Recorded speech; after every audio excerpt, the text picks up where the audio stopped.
దేవుడికి స్తోత్రములు కలుగును గాక. ఆమేన్. ఆమేన్.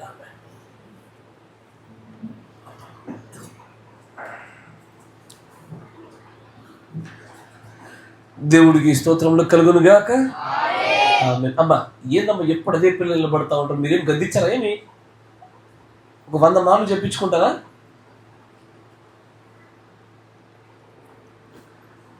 కూడి వచ్చిన మీ అందరికీ కూడా నా హృదయపూర్వకమైన వందనాలు మరియు శుభములు తెలియజేస్తా ఉన్నాను. దేవుడు మిమ్మల్ని అందరూ కూడా దీవించును గాక. ఈ కుటుంబానికి దేవుడు శాంతి సమాధానం దయచేయను గాక. ఆమేన్. వర్తమానంలోకి వచ్చి చాలా కాలం దాటిపోయింది. దేవుడి సత్యాన్ని వినడం కూడా బహుకాలం నుంచి వింటున్నాము. ఎక్కువైనటువంటి ఆశీర్వాదాలు, ఎక్కువైన ప్రత్యక్షతల్లో ఎక్కువైన ఫలాలు దేవుడు ఖచ్చితంగా ఆశిస్తాడు మన దగ్గర. ముఖ్యంగా ప్రార్థన ఆరాధనలో ఇంకొంత మేలైన ప్రవర్తనతో ముందుకు సాగిపోదాం. ఈ అటు ఇటు తిరగడాలు వద్దు. ఒక 2-3 గంటలు అన్డివైడెడ్ అటెన్షన్, ఏకాగ్రత అటు ఇటు పోకుండా వాక్యం మీద మాత్రమే కేంద్రీకరించినట్లుగా జాగ్రత్త పడి పనిచేద్దాం.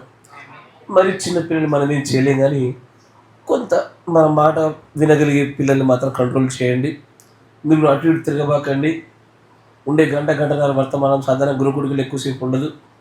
దీంట్లో మళ్ళీ వాష్రూమ్ అని అదని ఇదని తిరగద్దు. వినే కొద్ది మాటలు అర్థమైనట్లుగా 5 మాటలు చాలా అంటాడు పౌలు గారు. ఆ 5 మాటలు మనం బదులు వేసుకుని వెళ్ళిపోదాం. నా స్వరం బయట వినబడుతుంది అందరికీ? మంచిది. అట్లా మీరు ముందంటుంటే మాకు అర్థమయ్యేది. అయినా మేము దేవుడు మళ్ళీ దీవించాము గాక. సరే, మన సమయాన్ని లేఖంలో కూడా గడిపే ప్రయత్నం చేద్దాం. మొదటి సమూయేలు గ్రంథము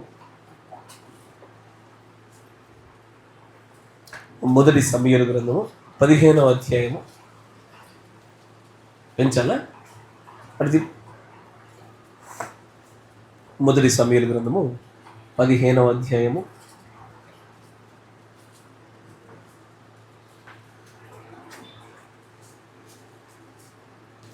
10వ వచనం నుంచి చదివినట్లయితే, 15వ అధ్యాయము 10వ వచనంలో, అప్పుడు యెహోవా వాక్కు సమూయేలునకు ప్రత్యక్షమై ఇలాగు సెలవిచ్చెను. సౌలు నన్ను అనుసరింపక వెనుక తీసి నా ఆజ్ఞలను గైకొనకపోయెను గనుక అతనిని రాజుగా నిర్ణయించినందుకు నేను పశ్చాత్తాపడుచున్నాను. అందుకు సమూయేలు కోపావేశుడై రాత్రి అంతా యెహోవాకు మొరపెట్టుచూ ఉండెను. ఉదయమున సమూయేలు లేచి సౌలును ఎదుర్కొనుటకు పోగా, సౌలు కర్మేలునకు వచ్చి అక్కడ జయసూచకమైన శిలను నిలిపి తిరిగి గిల్గాలునకు పోయనన్న సమాచారము వినను. తర్వాత అతడు సౌలు వద్దకు రాగా, సౌలు, యెహోవా వలన నీకు ఆశీర్వాదము కలుగునుగాక, యెహోవా ఆజ్ఞను నేను నెరవేర్చితిననగా సమూయేలు, అలాగైతే నాకు వినబడుచున్న గొర్రెల అరుపులను, ఎడ్ల రంకెలు ఎక్కడివి అని అడిగాను. అందుకు సౌలు, అమాలేకుల యుద్ధ నుండి జనులు వీటిని తీసుకొని వచ్చారు. నీ దేవుడైన యెహోవాకు బలులు అర్పించుటకు జనులు గొర్రెలలోనూ ఎడ్లలోనూ మంచి వాటిని ఉండనిచ్చేది. మిగిలిన వాటినన్నిటినీ మేము నిర్మూలము చేసితిమనగా, సమూయేలు, నీవు మాటలాడ పని లేదు. యెహోవా రాత్రి నాతో సెలవిచ్చిన మాట నీకు తెలియజేతును, వినుమని సౌలుతో అనగా, సౌలు చెప్పుమనను. అందుకు సమూయేలు, నీ దృష్టికి నీవు అల్పుడవుగా ఉన్నప్పుడు ఇజ్రాయేలీయుల గోత్రములకు శిరస్సు వైతివి. యెహోవా నిన్ను ఇజ్రాయేలుల మీద రాజుగా అభిషేకించెను. మరియు యెహోవా నిన్ను సాగనంపి నీవు పోయి పాపాత్ములైన అమాలేకీయులను నిర్మూలము చేయుము, వారు లయమగు వరకు వారితో యుద్ధము చేయమని సెలవీయగా, నీవు ఎందుచేత యెహోవా మాట వినక దోపుడు మీద ఎగబడి ఆయన దృష్టికి కీడు చేసితివనెను. అందుకు సౌలు, ఆ మాట అనవద్దు. నేను యెహోవా మాట విని యెహోవా నన్ను పంపిన మార్గమున పోయి అమాలేకీయుల రాజైన ఆగాగును తీసుకొని వచ్చి తిని, కానీ అమాలేకీయులను నిర్మూలము చేసి తిని. అయితే గిల్గాలులోని దేవుడైన యెహోవాకు బలి అర్పించుటకై జనులు శపితములకు గొర్రెలలోను ఎడ్లలోను ముఖ్యమైన వాటిని తీసుకొని వచ్చారని సమూయేలుతో చెప్పాను. అందుకు సమూయేలు, తాను సెలవిచ్చిన ఆజ్ఞను ఒకడు గైకొనుట వలన యెహోవా సంతోషించినట్లు ఒకడు దహన బలులను అర్పించడం వలన ఆయన సంతోషించునా ఆలోచించుము. బలులు అర్పించుట కంటే ఆజ్ఞను గైకొనుటయు, పొట్టేళ్ల కొవ్వు అర్పించుట కంటే మాట వినుటయు శ్రేష్టము. దేవుడికి స్తోత్రములు కలుగును గాక. మీరున్న చోట తలలు ఉంచండి, కళ్ళు మూసుకొని చిన్న ప్రార్థన చేసుకుందాం. మహాపరిశుద్ధుడా, మహోన్నతుడా, ప్రేమ కలిగిన మా గొప్ప యేసయ్య, మీకు స్తుతులు స్తోత్రాలు చెల్లిస్తా ఉన్నాము. మేమేమై ఉన్నామో సమస్తాన్ని ఎరిగిన దేవుడవు. ప్రస్తుతము మా ప్రియ సహోదరుడి యొక్క కుటుంబంలో ఈ నూతనంగా ప్రభువా ఈ స్థలంలోకి వీరు వచ్చి ఉండగా, ఇక్కడ నిజంగానే కాలమును బట్టి అత్యంత త్వరితముగా వేగముగా కూడిక పెట్టాలని ఆశపడ్డప్పటికీ క్రమాన్ని గౌరవించి నాయన ఈ సమయంలో ఏర్పాటు చేయబడ్డ గ్రూప్ వేడుకను బట్టి మిమ్మల్ని స్తుతిస్తూ ఉంటున్నాము. ఈ కుటుంబాన్ని మీరు జ్ఞాపకం చేసుకోనండి. సమకూర్చబడిన నీ బిడ్డలు కూడా జ్ఞాపకం చేసుకోనండి. ఏ సంగతులైతే మా వినికిడిలో ఈ స్థలంలో మేము వినాలని నువ్వు ఆశపడుతున్నావు, ఈ దేనినైతే నువ్వు నిర్ణయించావో వాటన్నిటినీ కూడా మేమందరం విని మా హృదయాలను మేము దాచుకున్నట్లుగా మమ్మల్ని మీరు జ్ఞాపకం చేసుకోమని ప్రార్థన చేస్తూ ఉన్నాము. నాయన సకల విధములైనటువంటి దుర్నీతిలో నుంచి విడుదల పొందినట్లుగా నీ వాక్యం శక్తి కలిగింది కనుక ఆ వాక్యం చేత మమ్మల్ని అందరినీ కడగమని ప్రార్థిస్తా ఉన్నాము. ఈ శుద్ధీకరణ ఎంత శక్తివంతంగా ఉండాలని ఆశపడుతున్నాము అంటే, ఇదివరకు మా గతంలో చేసిన తప్పిదాలను, ఇకపైన ప్రభు ప్రస్తుత స్థితిగతుల్లో ఉన్న ఆలోచనలు సమస్తమును కడిగి నీ వాక్యం చేత పరిశుద్ధపరచబడే వారిగా మేము నూతనపరచబడాలని ఆశపడుతున్నాం. నాయన మహత్తు గల నీ వాక్యం చేత మమ్మల్ని అందరూ కూడా తృప్తిపరచమని, ఈ కుటుంబానికి నీ బిడ్డలకు మా అందరికీ కావలసినటువంటి మాటలు మాకు దయచేయమని ప్రభు అయిన యేసుక్రీస్తు నామములో ప్రార్థన చేయుచున్నాము. ఆమేన్. Praise the Lord. దేవుడికి స్తోత్రములు కలుగును గాక. ఆమేన్. మంచిది. చదవబడిన లేఖన భాగాన్ని కనుక మీరు గమనించి చూసినట్లయితే మొదటి సమూయేలు గ్రంథము 15వ అధ్యాయం. దీంట్లో దేవుడు రాజు అయినటువంటి సౌలుకి ఒక ఆజ్ఞ ఇచ్చినాడు. మనందరికీ తెలిసిన విషయమే. ఇచ్చిన ఆజ్ఞ చాలా స్పష్టమైనటువంటిది.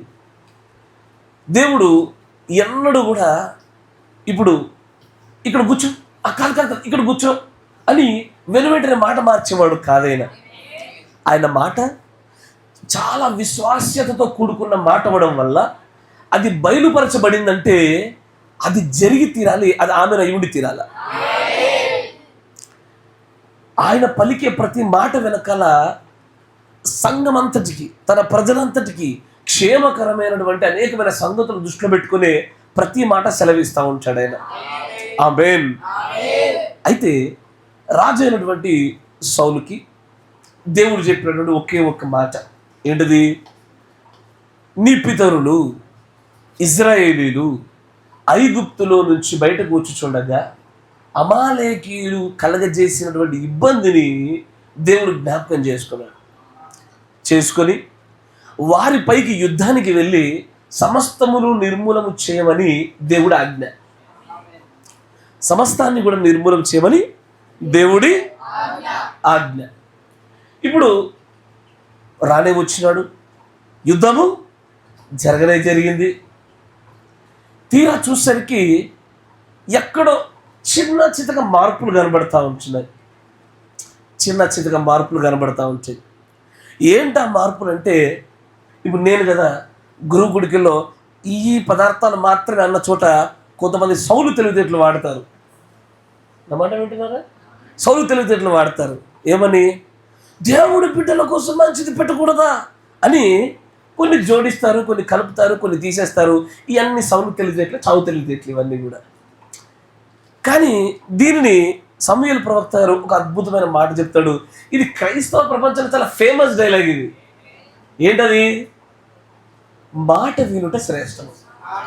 కరెక్టేనా? మాట వినుట శ్రేష్టం. ఎందుకు?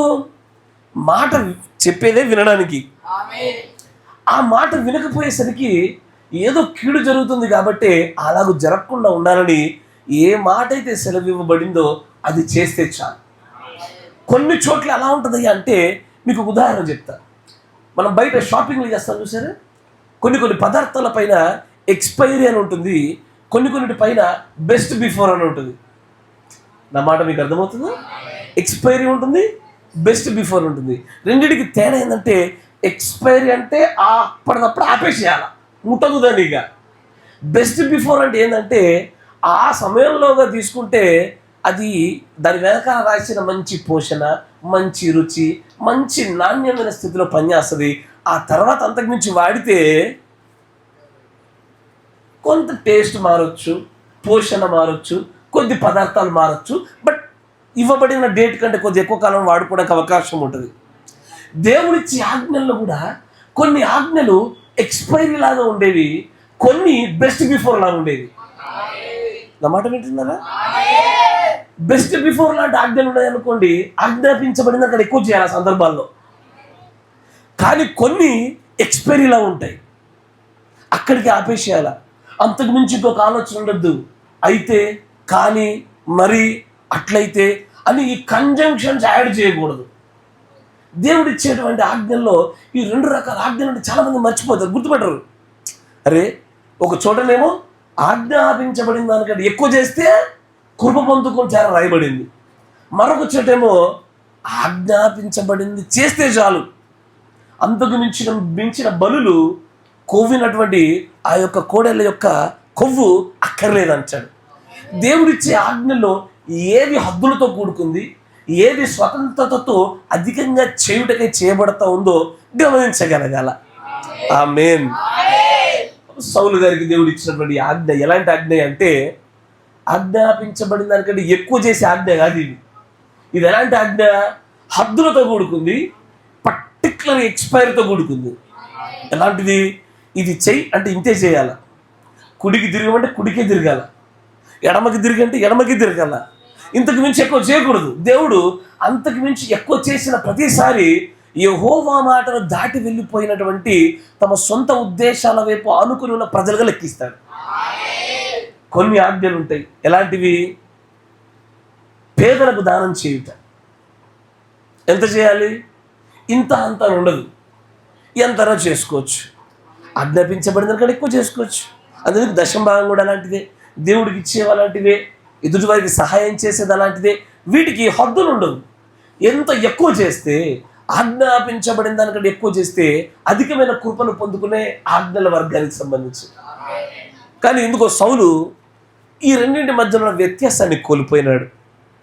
ఈ రెంటి మధ్యలో ఉన్నటువంటి తేడాను గుర్తుపెట్టలేకపోయినాడు. కానీ సౌలు జ్ఞానవంతుడేనా?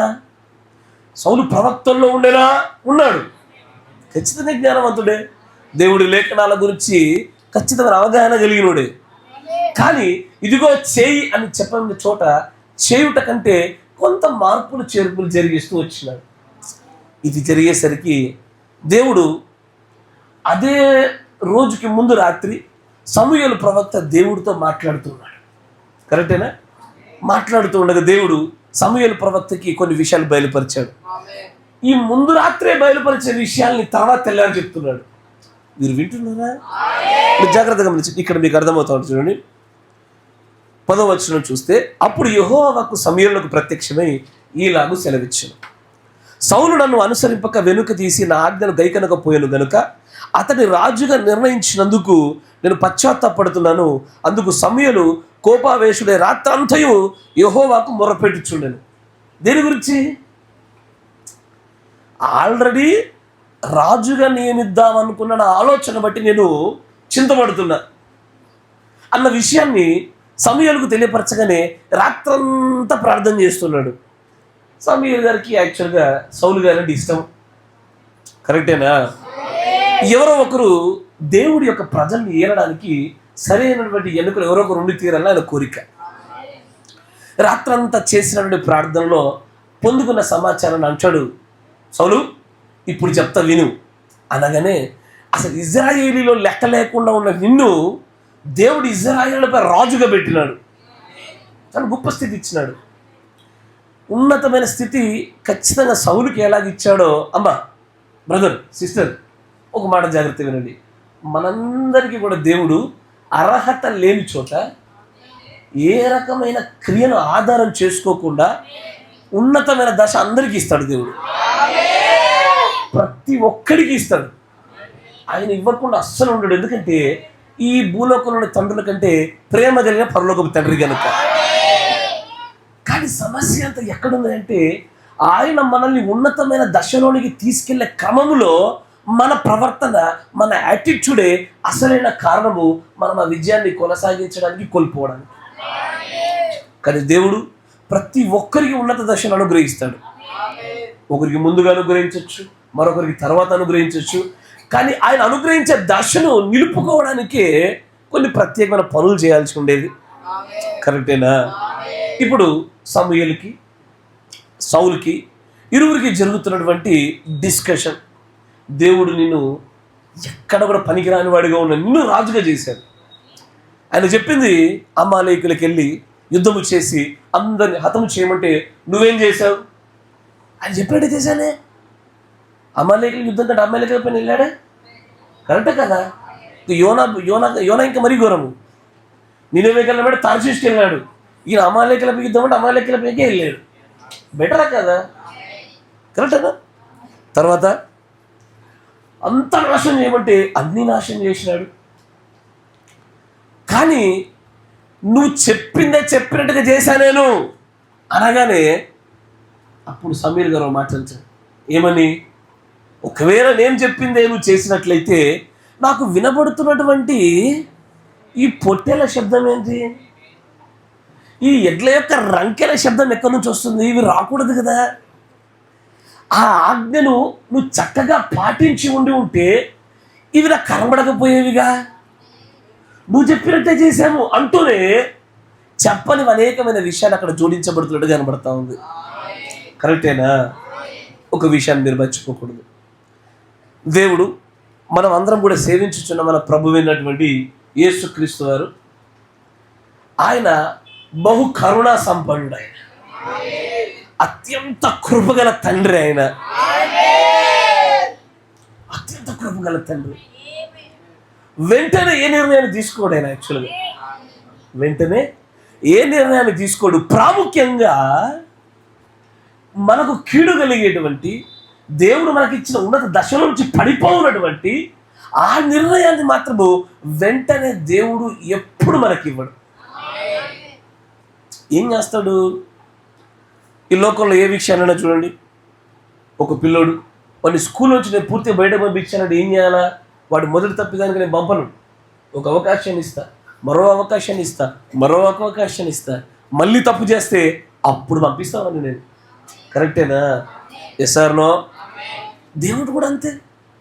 దేవుడైనా తన పట్ల కనపరచుచున్నటువంటి అవిధేయతలో ఖచ్చితమైనటువంటి దశలను చూస్తూనే శిక్ష వైపు అడుగులేస్తాడు ఆయన. నా మాట మీకు అర్థమవుతుందా?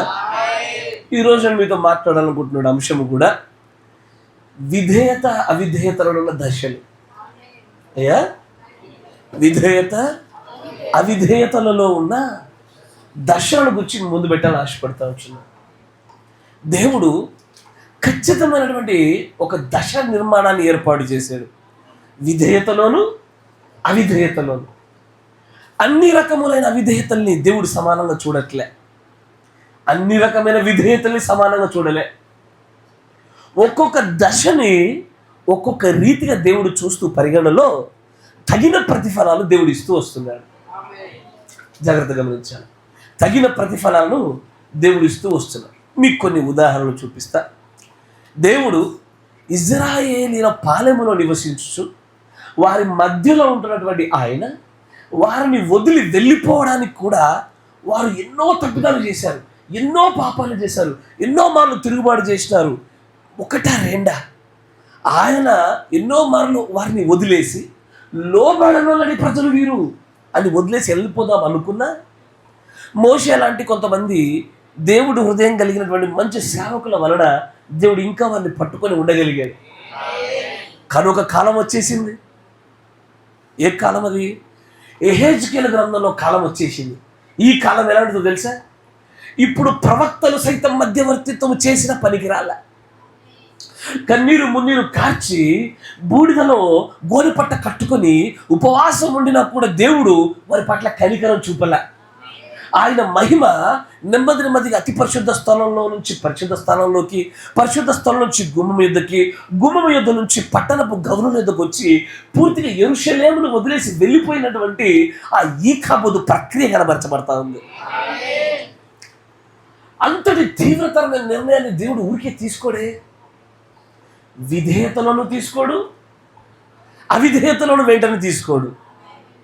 ఎందుకు చెప్పిన నా మాట జాగ్రత్తగా ఉండాలి. ఇప్పుడు జాన్ ఉన్నాడు, షాలేం ఉన్నాడు, నేనున్నాను.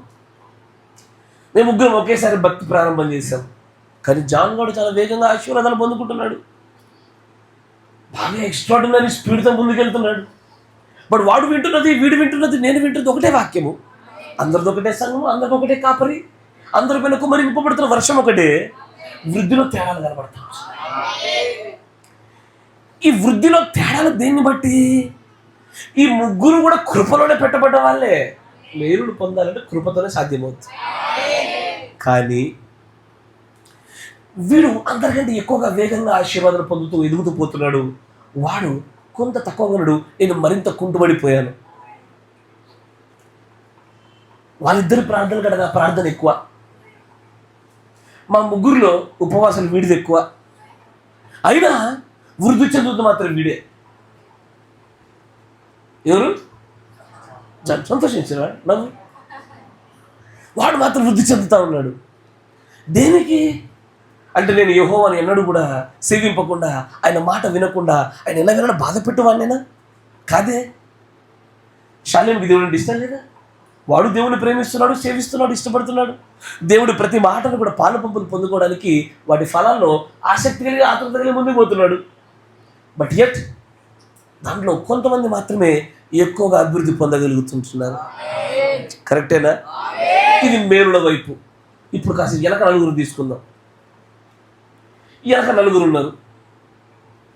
ఈ వెనక నలుగురు కూడా ఏదో ఒక బలహీనతల చేత పొరపాట్లు చేస్తూ ఉన్నారు.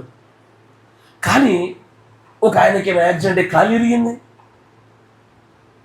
ఇంకొక ఆయనకేమో కేవలం నడుము నొప్పి మాత్రం వస్తుంది, ఇంకొక ఆయనకేమో తింటే ఓన్లీ అరుగుతలేదు, ఇంకొక ఆయనకి ఏం అవుతలేదు.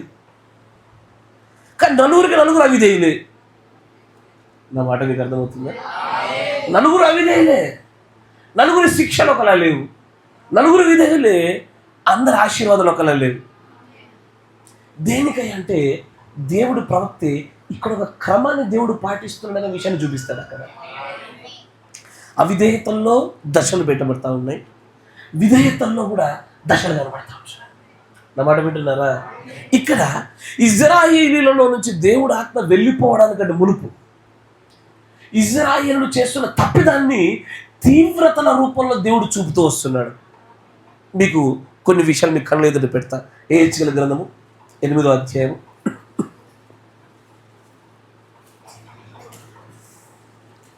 ఆసక్తి కలిగి ఉన్నారా?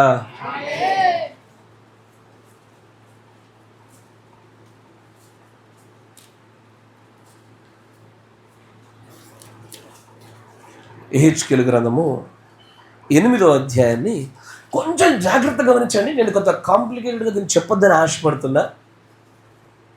గృహకుడిగా కాబట్టి మీ అందరికీ సులభంగా అర్థం కావాలన్న ప్రయత్నం. జాగ్రత్తగా గమనించండి. 6వ సంవత్సరము 6వ నెల 5వ దినమున నేను నా ఇంట కూర్చొని ఉండగాను, యూదా పెద్దలు నా యొద్దకు కూర్చుండి ఉండగాను, ప్రభు అయిన యెహోవా హస్తము నా మీదికి వచ్చెను. అంతటా నేను చూడగా అగ్నిలి పోలిన ఆకారం నాకు కనబడెను. నడుము మొదలుకొని దిగువ వరకు అగ్నిమయమైనట్టుగా, నడుము మొదలుకొని పైకి తేజోమయమైనట్టుగాను, కరుగుచున్న అపరంజి అయినట్టుగాను ఆయన నాకు కనబడేది. కరెక్టేనా? కొంత ప్రత్యక్షత కలిగినటువంటి కళ్ళద్దాలు పెట్టుకునే వాళ్ళకు ఇక్కడ ఉండే వివరణ, ప్రకటన 10 వివరణ సారూప్యతను చూపుతూ ఉంటుంది. దేవుడు మీ కనులు తెరుచుందిగా. ఇంకొంచెం ముందుకు వస్తే అంటాడు, మరియు చెయ్యి వంటిది ఒకటి ఆయన చాపి నా తల వెంట్రుకలు పట్టుకొనగా ఆత్మ భూమి ఆకాశముల మధ్యకు నన్నెత్తి, నేను దేవుని దర్శనమును చూచుచుండగా యెరూషలేమునకు ఉత్తరము వైపునున్న ఆవరణ ద్వారము దగ్గర రోషము పుట్టించు విగ్రహ స్థానములో నన్ను దించెను. జాగ్రత్తగా గమనించాను. ఈ యెహెజ్కేలు గ్రంథము 8వ అధ్యాయాన్ని 4 దశలుగా విభజించవచ్చు. మంచి వినాల. ప్రవక్త గారు దీన్ని 4 దశల్లో చెప్తారు. అన్ని చోట్ల సమాచారం దగ్గర పెడితే అర్థం కాదు, సులభంగా చెప్పే ప్రయత్నం చేస్తాం. ఇక్కడ 4 దశలు కనబడతా ఉంటాయి. మొదటి దశ ఏంటంటే, యెహెజ్కేలు ప్రవక్తని దేవుడు తన ఆత్మతో పైకెత్తి ఆ దర్శనంలో ఉత్తర దిశలో ఒక దగ్గర పెట్టాడు. అక్కడ ఏమవుతుందంటే, ద్వారము దగ్గర రోషం పుట్టించేటువంటి ద ఇమేజ్ ఆఫ్ జలస్. సరిగ్గా చూడండి, అక్కడ ఉంటుంది చూడండి. అక్కడ ఏమంటాడంటే, అక్కడ ఇంగ్లీష్లో where was the seat of the image of the jealousy which provoketh to jealousy. అంతేనా? రోషమును పుట్టించేటువంటి అత్యంత భయంకరమైనటువంటి ఒక విగ్రహం దగ్గర యెహెజ్కేలు అంటే నిలబెట్టినాడు దేవుడు. ఆ విగ్రహాన్ని చూస్తున్నాడు. ఇజ్రాయేల్ మధ్యలో ఈ విగ్రహం ఎక్కడిది? ఈ ప్రజలు ఏ రూపంనైనా పోసుకోకూడదని ఆజ్ఞ కలిగి ఉండగా ఈ విగ్రహాన్ని ఎలా పోసారు? ఇది ఎలా ఉంది? అప్పటికే రోషాన్ని పుట్టించేదిగా ఉంది. జలసి యెహోవా మాత్రమే నిలబడవలసిన స్థలాలలో ఈ విగ్రహం వచ్చి నిలబడింది. అక్కడికి వెళ్ళి ప్రవక్తను చూపుతున్నాడు. ఎందుకంటే దేవుడు ఎలవేళన ప్రవక్తల యొక్క మధ్యవర్తితో ప్రార్థన విన్నాడు. ఆయన అన్ని కాలాల్లో, ప్రతి కాలంలో మధ్యవర్తితో ప్రార్థన ఎప్పుడు విన్నాడు ఆయన. ఈ కాల గడియవర్తమని కూడా వధువు కోసం ప్రత్యేక ప్రార్థనలు చేశాడు తెలుసా. ఆయన ప్రత్యేక ప్రార్థనలు చేసి ఆయన అంటాడు ఏమని, ప్రభువా ఈ నీ భార్యను నీ నామాన్ని బట్టి నేను చేసే ప్రార్థన బట్టి క్షమించి వీరు అన్నాడు ఆయన. ఇది మనలో ఎన్ని వేల తప్పులున్నా ఆయన చేసే ప్రార్థన బట్టి క్షమించమని ఒక మంచి నమ్మకమైన దాసుడి వలె ఆయన మధ్యవర్తితో ప్రార్థన చేస్తూ వచ్చినాడు. అయితే యెహెజ్కేలు ప్రవక్తకి ఎందుకు చూపాల్సి వస్తుందంటే, ఆ తర్వాత యెహెజ్కేలు ప్రవక్త మొరలిడవలసిన విధానం మారాల. యెహోవా మాత్రమే నిలబడవలసినటువంటి ఆ చోట రోషం పుట్టించి ఒక విగ్రహం వచ్చి కూర్చొని నిలబడింది. ఇదిగో చూడు అంటున్నాడు. ఇప్పుడు చూడగానే ఇప్పుడు చూడాలంటాడు. అంతటా లోయలో నాకు కనబడిన దర్శన రూపముగా ఇశ్రాయేలు దేవుడి ప్రభావం అచ్చట కనబడిను. నరపుత్రుడా, ఉత్తర వైపు తేరి చూడుము. యెహోవా నాకు సెలవీయగా నేను ఉత్తర వైపు తేరి చూచితును. ఉత్తర వైపున బలిపీఠము గుమ్మము లోపల రోషం పుట్టించి విగ్రహము కనబడిను. అంతటా ఆయన నాతో ఇలాగ చెప్పాను, నరపుత్రుడా, వారు చేయుదాన్ని నువ్వు చూస్తున్నావు కదా అంటున్నాడు. చూడండి, దేవుడు ప్రవక్తకు చెప్తున్నాడు, వీళ్ళు ఇజ్రాయేలు చేస్తున్న పని చూస్తున్నావా? ఎంతకి తెగించారో. బలిపీఠము ద్వారము దగ్గర రోషం పుట్టించే విగ్రహం ఉంది. తర్వాత అంటాడు, నరపుత్రుడా, వారు చేయుచున్నదాన్ని నువ్వు చూచుచున్నావుగా. నా పరిశుద్ధ స్థలమును నేను విడిచిపోవునట్లుగా ఇశ్రాయేలుడు ఇక్కడ చేయు అత్యధికమైన హేయకృత్యములు చూచితివా? ఈ తట్టు తిరిగి వీటికంటే అధికమైన హేయక్రియలు చూచెదవు. ఉత్తర దిక్కున్నాడు, ఇటు పక్క తిరిగి అన్నాడు. దీనికే యెహెజ్కేలు గారి తల బయలుపోతా ఉంది.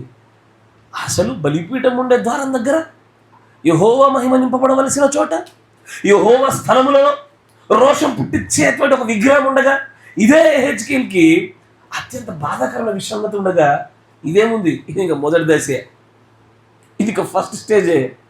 ఇటు తిరిగి చూడు అని మరో దిక్కు తిప్పినాడు. ఇప్పుడు చూడండి, అప్పుడు ఆవరణము ద్వారం దగ్గర నన్ను ఆయన దింపగా గోడలోనున్న సందు ఒకటి నాకు కనబడింది. అప్పుడు నరపుత్రుడా, ఆ గోడకు కన్నము తవ్వమని ఆయన నాకు సెలవీయగా, గోడకి కన్నం తవ్వాలా? ఓకే. నేను గోడకు కన్నము తవ్వినంతలో ద్వారం ఒకటి కనబడింది. గోడ కనబడలే, గోడకు హోల్ చేసిన తర్వాత అప్పుడు ఒక ద్వారం ఏర్పడదు, మళ్ళీ ఒక ద్వారమే. ఇది గోడ బద్దలు కొడితే వచ్చే ద్వారము. తర్వాత చూడండి అంటాడు, నీవు లోపలికి చొచ్చి ఇక్కడ వారెట్టి హేయకృత్యములు చేయుచున్నారో చూడమని ఆయన నాకు సెలవీయగా నేను లోపలికి పోయి చూచేది. అప్పుడు ప్రాకేడి సకల జంతువుల ఆహారములను, హేయమైన మృగముల ఆకారములను అనగా ఇశ్రాయేలు దేవతల విగ్రహములన్నీ గోడ మీద చుట్టూను రాయబడినట్టు కనబడింది. ఓహో, ఇది నేరుగా కనబడలే, గోడ తొలచి చూస్తే ఏర్పడుతుంది. గోడ కనుక కలం చేయకపోతే ఆ ద్వారం ఏర్పడకపోవు. అంటే ఇది మంచిగా దాచిపెట్టుకున్నారు. మీకు అర్థమవుతుందా? దాచిపెట్టినటువంటి విగ్రహాలు. ఇది రెండో స్టేజ్. ఇది వింటున్నారా? అంతట్లో ఇప్పుడు చూడండి, యెహోవా అంటాడు, మరియు ఒక్కొక్కడు తన చేతిలో ధూపార్తి పట్టుకొని ఇశ్రాయేలు పెద్దలు 70 మంది వారి మధ్యను శాపాను కుమారుడైన యజన్యాయు ఆ ఆకారములకు ఎదురుగా నిలిచి ఉండగా చిక్కని మేఘము వలె ధూపవాసన ఎక్కుచుండెను.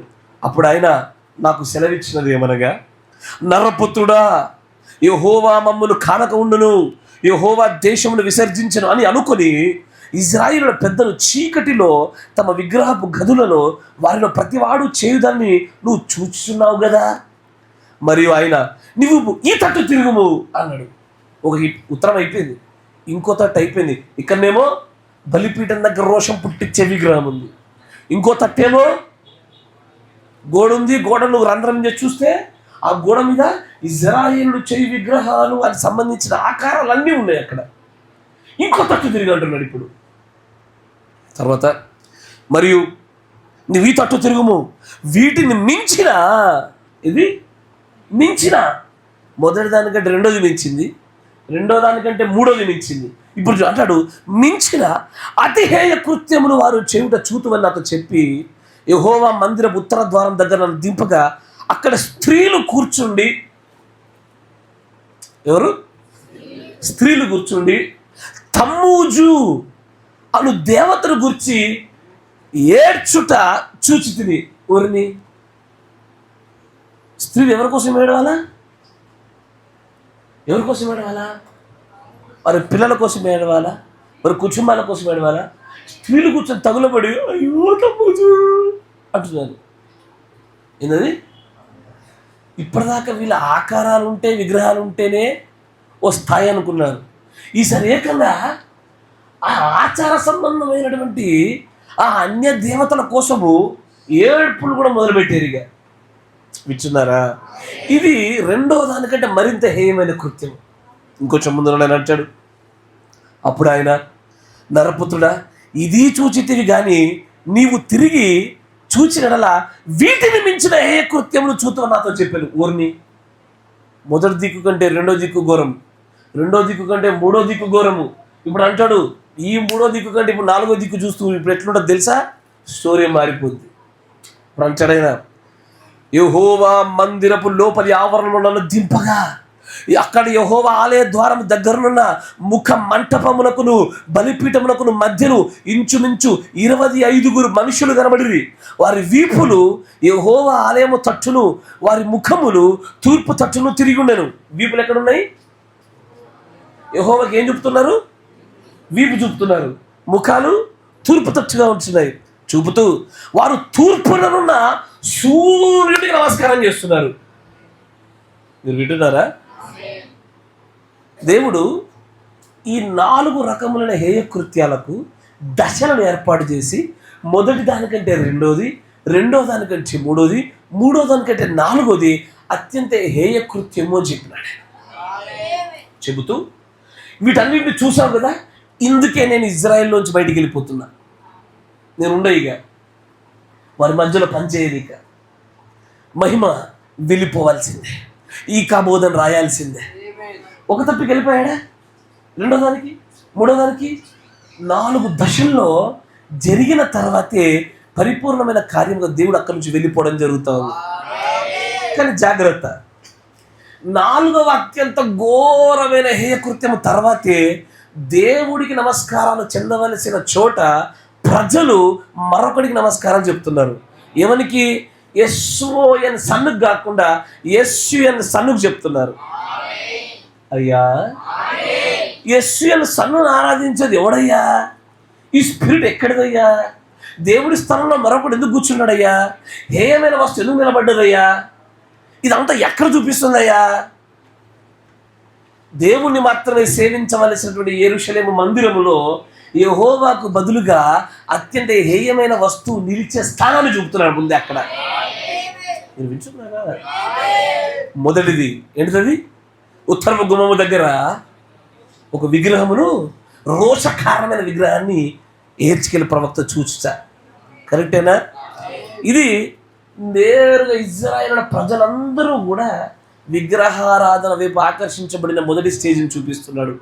ఈ మొదటి స్టేజ్లో ఉంటే పర్వాలేదు హెచ్కేలు, ఈ మొదటి తిరుగుబాటులో ఉంటే పర్వాలే, ఈ కొద్దిపాటి అవిధేయత ఉంటే నేను ఈ పోలీలను వదిలేస్తుంచి మధ్యవర్తిత్వం చేయడానికి వచ్చినటువంటి ప్రవక్తల కంటే ఎక్కువ ప్రేమ కలిగినోడు చెప్తున్నాడు, నేను ఎందుకు వదిలి వెళ్ళిపోవాల్సి వస్తుందో కారణం చూపుతాను చూడని చెప్తూ ఇంతకంటే ఏ కృత్యాలని అంటాడు. ఇంతకంటే ఏ కృత్యాలు ఏంటో తెలుసా? గోడను తొలచాల, గోడను పలగొట్టుకుంటూ పోవడాన్ని ప్రవక్త ఏమంటాడు తెలుసా? రివీలింగ్ ద మిస్టరీ అంటాడు. ఒక సంగతిని బయలు పెట్టడానికి, మర్మము తెలియపరచబడ్డానికి, ప్రత్యక్షత రావడానికి సాదృశ్యముగా గోడను తొలచడం అనే కార్యాన్ని చూపుతాడు. ఒకసారి ప్రత్యక్షత కలిగి ఇజ్రాయేలుల హృదయాలు తెరిచి చూసిన అందరి హృదయం అనే గోడలు దాటి చూస్తే ఏం కనబడుతున్నాయి? మొత్తం ఇజ్రాయేలులో ఉన్నటువంటి విగ్రహారాధన ఆకారాలు అన్నీ ఉండేవి అక్కడ. నువ్వు కేవలం వాళ్ళ ఇళ్ళలో అనుకుంటున్నావు, నువ్వు కాదు. మనుషులకు వెళ్ళిపోయినాయి, ఆల్రెడీ మనుషులకు వెళ్ళిపోయినాయి.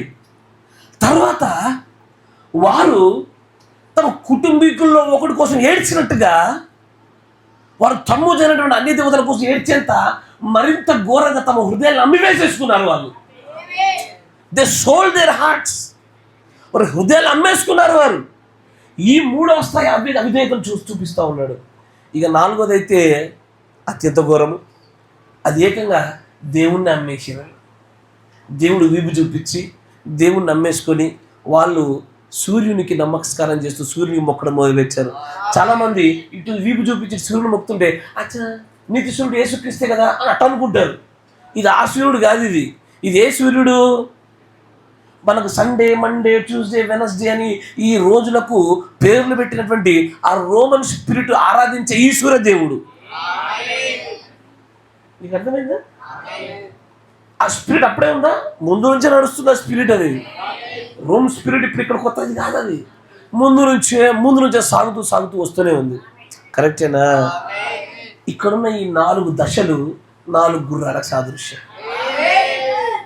నా మాట వింటున్నారా? ఇక్కడున్న 4 దశలు 4 గుర్రాలకు సాదృశ్యం. దేవుడు మరణం అనే శిక్షను వెంటనే ఎప్పుడు వేయడు.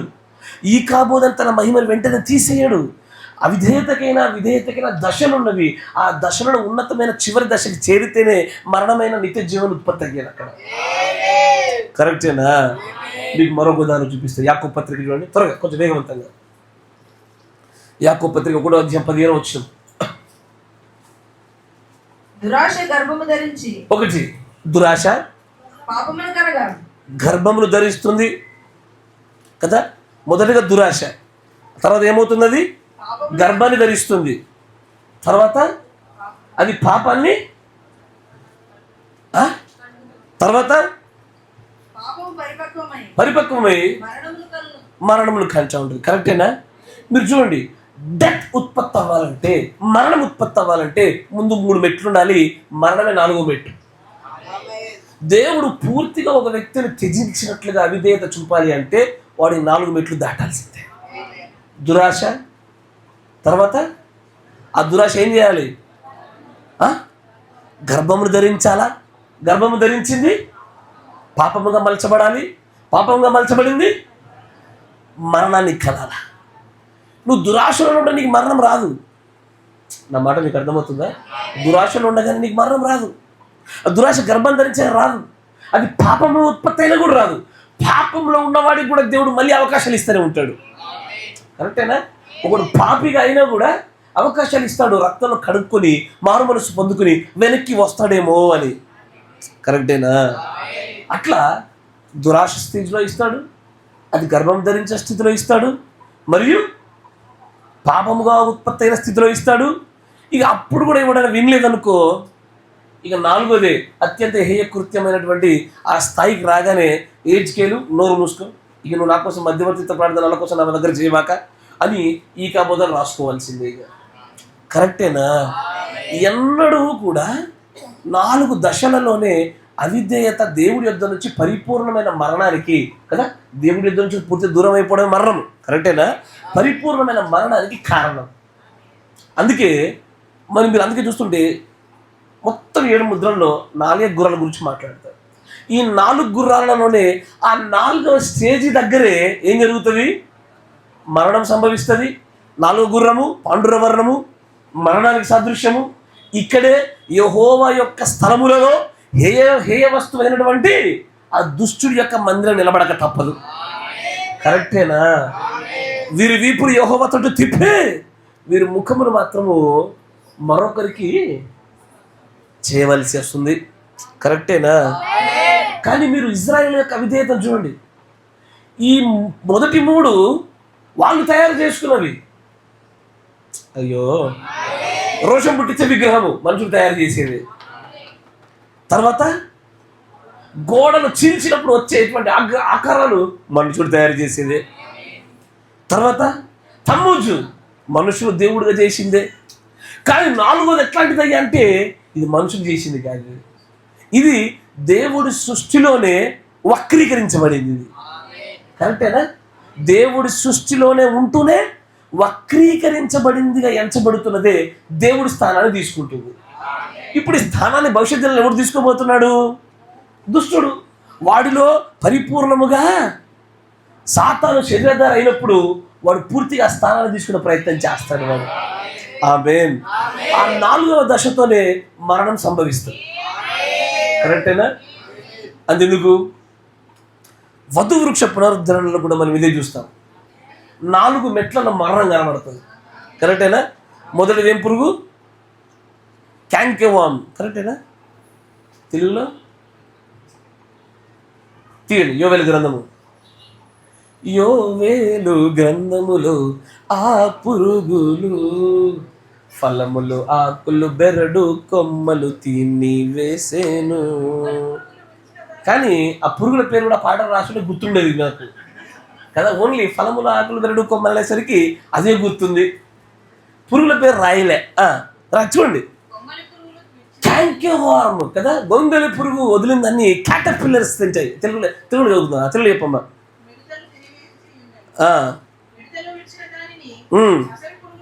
పసర పురుగులు తినేస్తున్నవి. పసర పురుగులు తినేసిన దాన్ని చీడ పురుగులు తిన్నాయి. కరెక్టేనా? ఒక చెట్టుకు మరణం ఎప్పుడు సంభవిస్తుంది అంటే చీడ పురుగు వచ్చే స్థాయికి మరణమే ఇక. కరెక్టేనా? గొంగలి పురుగు రాగానే ఒక చెట్టు మీద గొంగలి పురుగులు పారుతున్నాయి. ఏమంటావు చెప్పుదండి? ఎప్పుడైనా గొంగలి పురుగు చెట్టు మీద పారుతున్నా చూసినారా? చూడలేదు. మీరు స్పెయిన్ నుంచి వచ్చారా? వేరే దేశం నుంచి వచ్చినట్టు చేస్తున్నారు. గొంగలి పురుగు చెట్ల మీద పాకు దిగుదయ్యా. దాన్ని ఏమంటామమ్మా? బోరు కొడుతుంటే ఇట్లా అనుకుంటూ వెళ్ళిపోతాం, అంతేనా? తర్వాత గొంగలి పురుగు తర్వాత ఇంకో పురుగు వచ్చింది. ఏంటది? మిడతలు. మిడతలని రుచి ఏమంటారు చెప్పండి? మిడతలు చూడగానే ఏం చేస్తారు? ఒక చెట్టు మిడత ఆగింది, ఏం చేస్తావా? ఏం చేయవు, అప్పటికి కూడా వదిలేస్తావు, పట్టించుకోవు. తర్వాత పసర పురుగు పట్టింది. ఓ, సిగ్నిఫికెంట్ మార్పు వస్తుంది. ఖచ్చితంగా చూడగలిగితే చూపుతో గుర్తుపట్టగలిగే తేడా కనబడతా ఉంటుంది. కరెక్టేనా? ఇప్పుడు మందు కొట్టడానికి నీ ఆలోచన కదులుతాయి. కరెక్టేనా? ఇక చీడ పురుగు పట్టిందయ్యా. ఇక ఏం లేదు, చెట్టు కూలుతుందని తెలుసు నీకు. ఇక ఇప్పుడు ఇక మందులు కూడా పనిచేయవు, దేవుడే దిక్కని చేతులు లేపాల్సిందే ఇక. కరెక్టేనా? మరణమునకు లోనగునటువంటి రీతిలో దేవుడి యొద్ద నుంచి శిక్ష అనుభవించాలి అంటే 4 దశల ద్వారా తప్పిదాలు జరగాలి. In 4 steps. ఆ చివరి దశలోకి వచ్చిన తర్వాతనే ఈకాబోధ్ అనేది జరగడం మొదలు పెడతాం. మొదటి దశలో ఈకాబోధ్ చేసేంత కఠినుడు కాదు మన పరలోకపు తండ్రి. మన తండ్రి ప్రతి ఒక్కరూ రక్షించబడాలి, ప్రతి ఒక్కరు తమ తప్పిదాలు సరి చేసుకోవాలి, అన్ని విషయాలలో మాటలు ఉన్నతమైన దశలో వినున్నట్లుగా మార్చాలని ఇష్టపడి సహనంలో కనపరిచే తండ్రి ఆయన. కానీ మనకు తెలియకుండా ఏం చేస్తాం తెలుసా? గిచ్చుతా. అది ఏమంటాడో చూస్తున్నా, అది ఏమనలే. తర్వాత ఏం చేస్తా? కొడతా. ఏమంటాడని చూసినా, ఏమనలే. తన్నినా, ఏమని అంటాడా? ఏమనలే. తర్వాత ఏం చేసినా?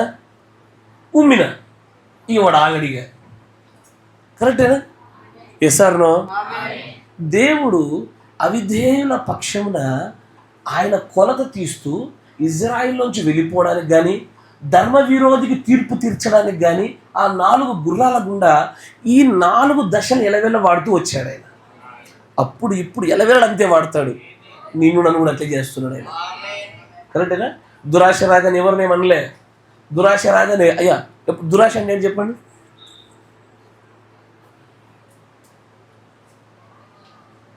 దురాశ అందందాన్ని కోరుకోవడం. దురాశ అంటే ఏంటి చెప్పండి ఇంకొంచెం? చింతకాయనా? గట్టి చెప్పక. దురాశ అంటే ఏంది బేట? ఈ పెద్దలు పురుషులు బయట మంచి పని చేసి తప్పించుకుంటారు కదా, వాళ్ళు చెప్పేది నాకేం వినిపిస్తలే. పక్కన ఉంది పక్కోని కోరుకోవడమా, అది దురాశ అవుతుంది. షాప్ వన్ దగ్గర ఒక ఫుడ్ ఐటమ్ ఉంది, నేను కోరుకుంటా, డబ్బులు ఇచ్చి తీసుకున్నా. అమ్మా ఎక్కువ కోరుకోవడమా? ఎక్కువ కోరుకోమన్నాడు కదా దేవుడే. ఆస్క్ అబండెంట్లీ అన్నాడుగా. దురాశ అంటే ఏంటయ్యా? ఏందో దురాశ అంటే దురాశ అని విన్నాం కానీ ఇట్లా అడుగుతాను మాకేం తెలుసు. దురాశ అంటే ఏంటిది? చెడ్డ ఆశ. ఎవరది? గాడ్ బ్లెస్ యు, మంచిగా చెప్పినారు. ఏది దురాశ అమ్మా? ఏది? అరే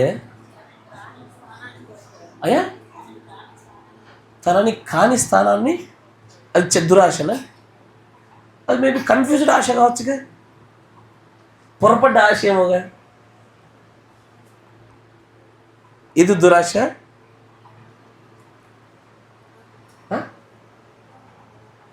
అధికమైన ధనాన్ని ఆశించుట. నాకు అధికమైన అప్పు ఉంది, మరి అధికమైన అప్పు తీరాలంటే అధికమైన ధనం కావాలి కదా బేట. ఏది దురాశ? చెప్పండి. ఇంకా మనం విధేయత వైపు వెళ్ళాలా? చాలా పెద్ద స్టోరీ. ఇంకా అవిధేయత దగ్గర ఆగితే ఎట్లా? విధేయతలకు వెళ్దాము.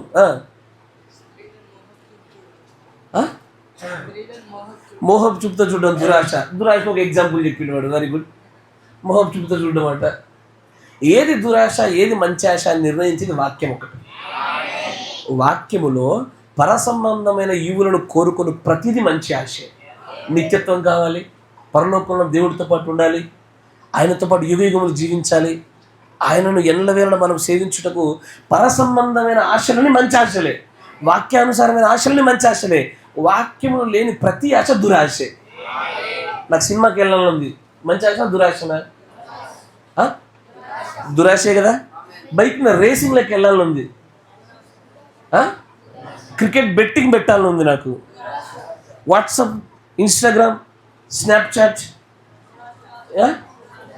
ఇంకా నేను అప్లికేషన్ పేరు అడుగుతున్నా, ఇంకేంటి, ఫేస్బుక్, ట్విట్టర్, ఇప్పుడు ట్విట్టర్ ఎక్స్ పేరు మారింది.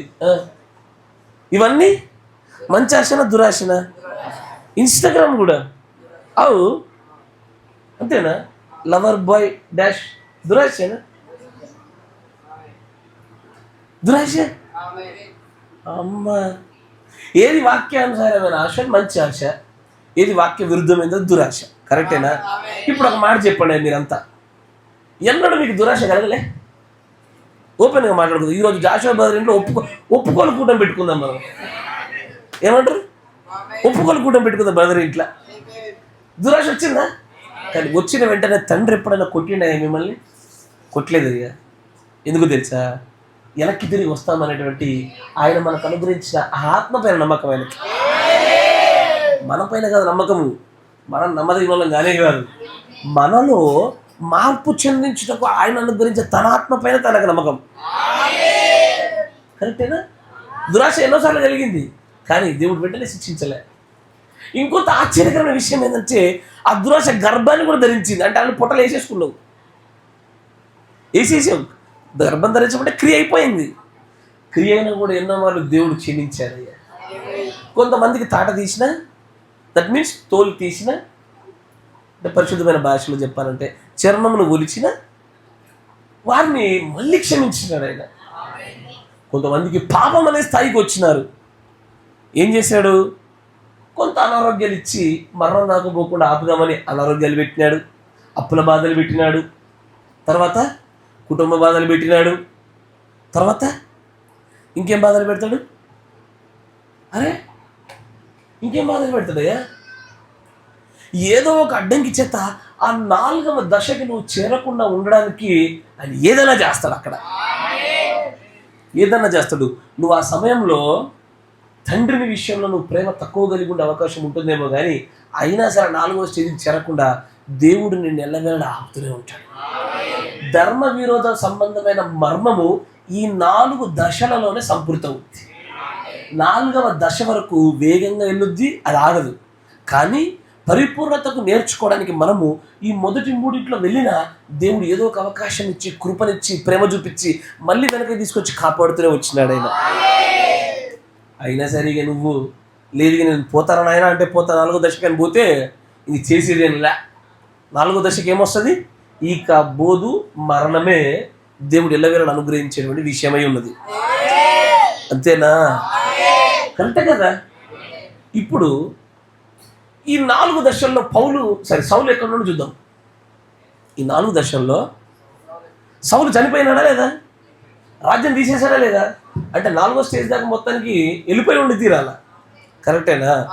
ఎట్లా 4వ దశ దాకా వెళ్ళాడు? మరణాన్ని ఎట్లా చేరుకున్నాడు? ఇది అత్యంత ప్రాముఖ్యమైన విషయం.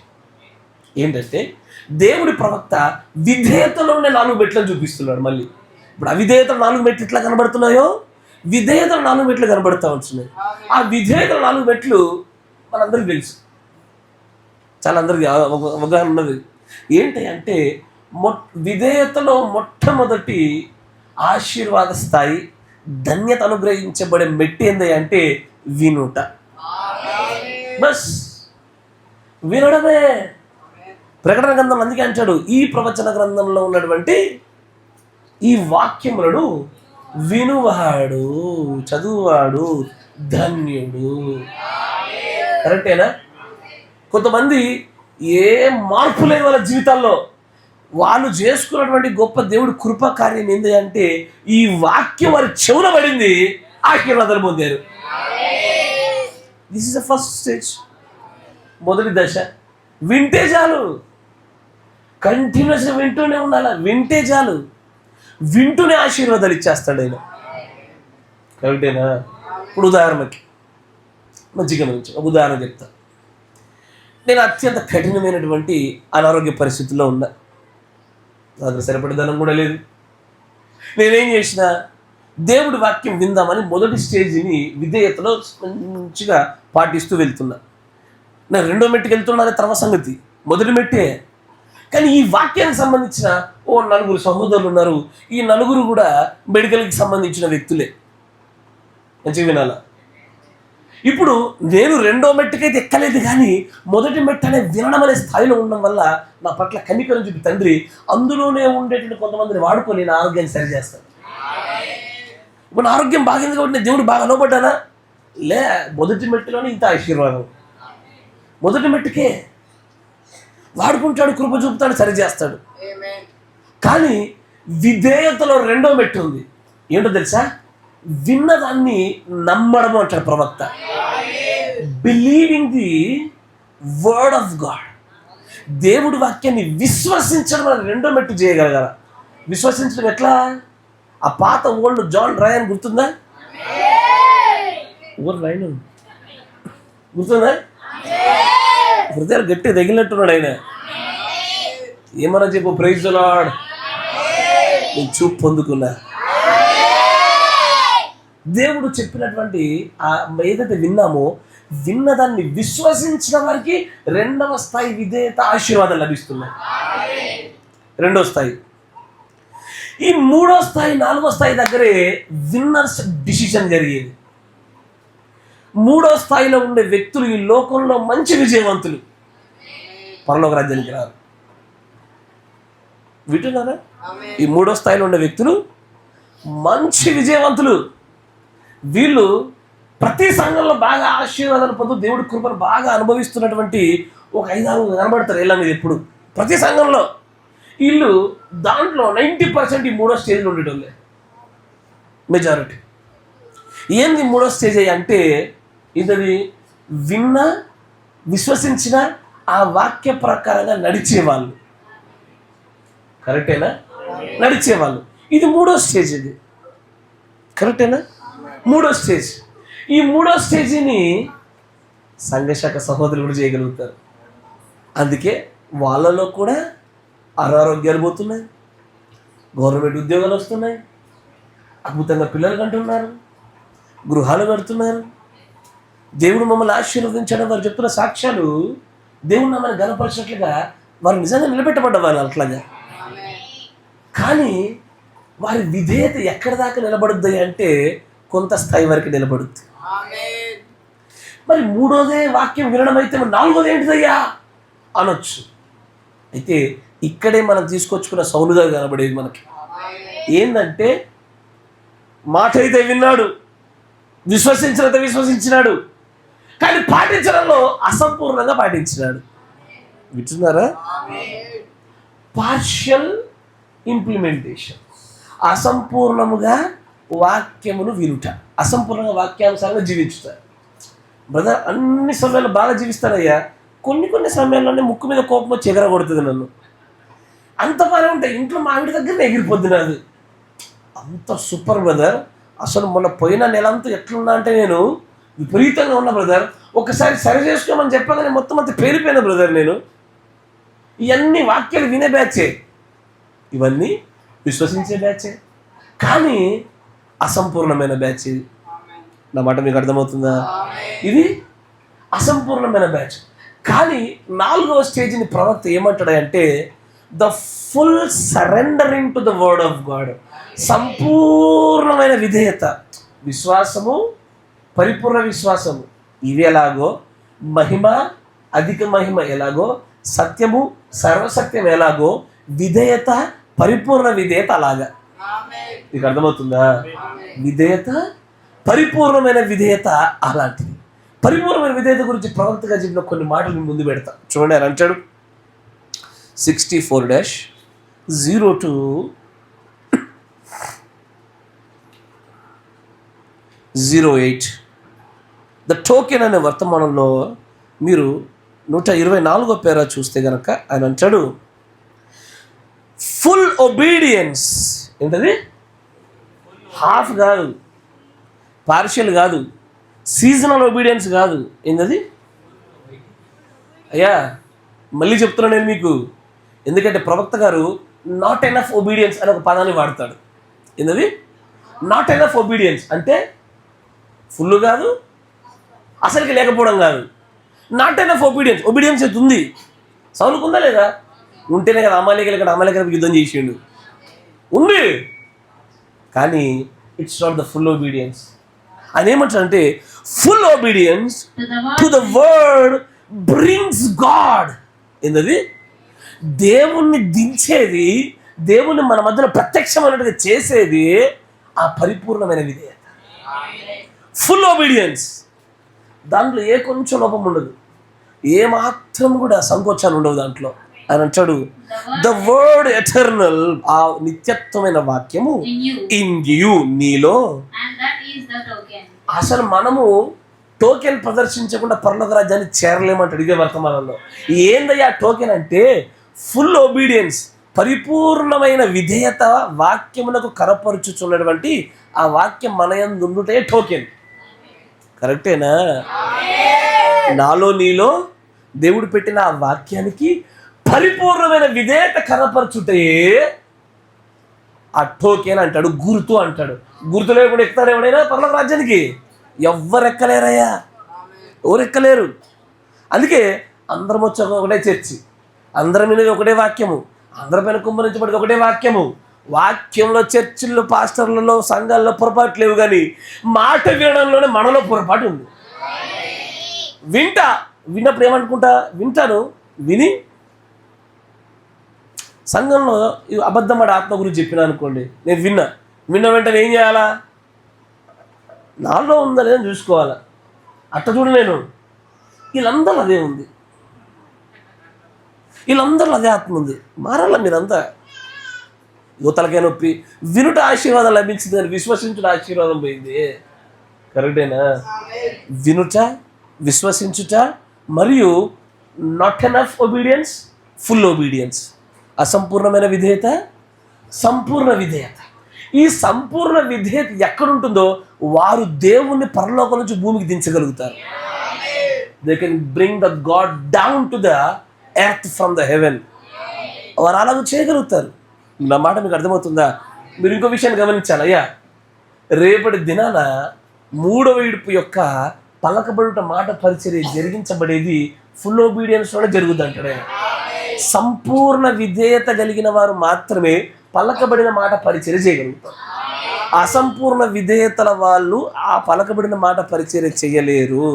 కేవలం దేవుడు ప్రజలను పెట్టబడినటువంటి ఆ 3వ స్థాయిలో ఆ స్థాయి ఆశీర్వాదాలు పొందుకుని భూలోకంలో కాసేపు అట్ట మిగులుతారు. కానీ ఏ ఫుల్ ఒబీడియన్స్ అనేటువంటిది మాత్రమే పలకబడిన మాట పరిచయం వరకు తీసుకెళ్ళగలుగుతుంది. కొంచెం ముందుగా నేను అంటాడు, that is the token when the word is in you, it's Christ in you. ఎప్పుడైతే నువ్వు పూర్తిగా విధేయత కనపరుచుతున్న వాక్యం నీలో ఉంటుందో అప్పుడే నీలో క్రీస్తున్నాడన్న మాట నెరవేర్పు జరిగేది. అయ్యా, మీలో క్రీస్తున్నాడా? ఉన్నాడా? అసలు క్వశ్చన్, ఏ లెవెల్లో ఉన్నాడు? ఫస్ట్ స్టేజా, సెకండ్ స్టేజా, థర్డ్ స్టేజా, ఫోర్త్ స్టేజా? అయ్యో, ఏ స్టేజ్లో ఉన్నాడు? ఫస్ట్ స్టేజ్ అయితే కంపల్సరీ ఉంటాడు. ఎందుకంటే పాస్టర్ దొరకబట్టి భయపెట్టి మరి వినిపిస్తున్నాడు మిమ్మల్ని, వినకపోతే మరి బెదిరించి మరి వినిపిస్తున్నాడు. ఫస్ట్ స్టేజ్ అయితే సాధ్యమవుతుంది, కరెక్టేనా?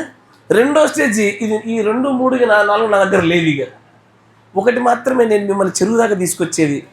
ఇక మూతి నోరు తెరిచి తాగేది మీరే. ఇక ఏ సార్ నో. రెండోది, మూడోది, నాలుగోది మాత్రము మీ దగ్గరే ఉంది.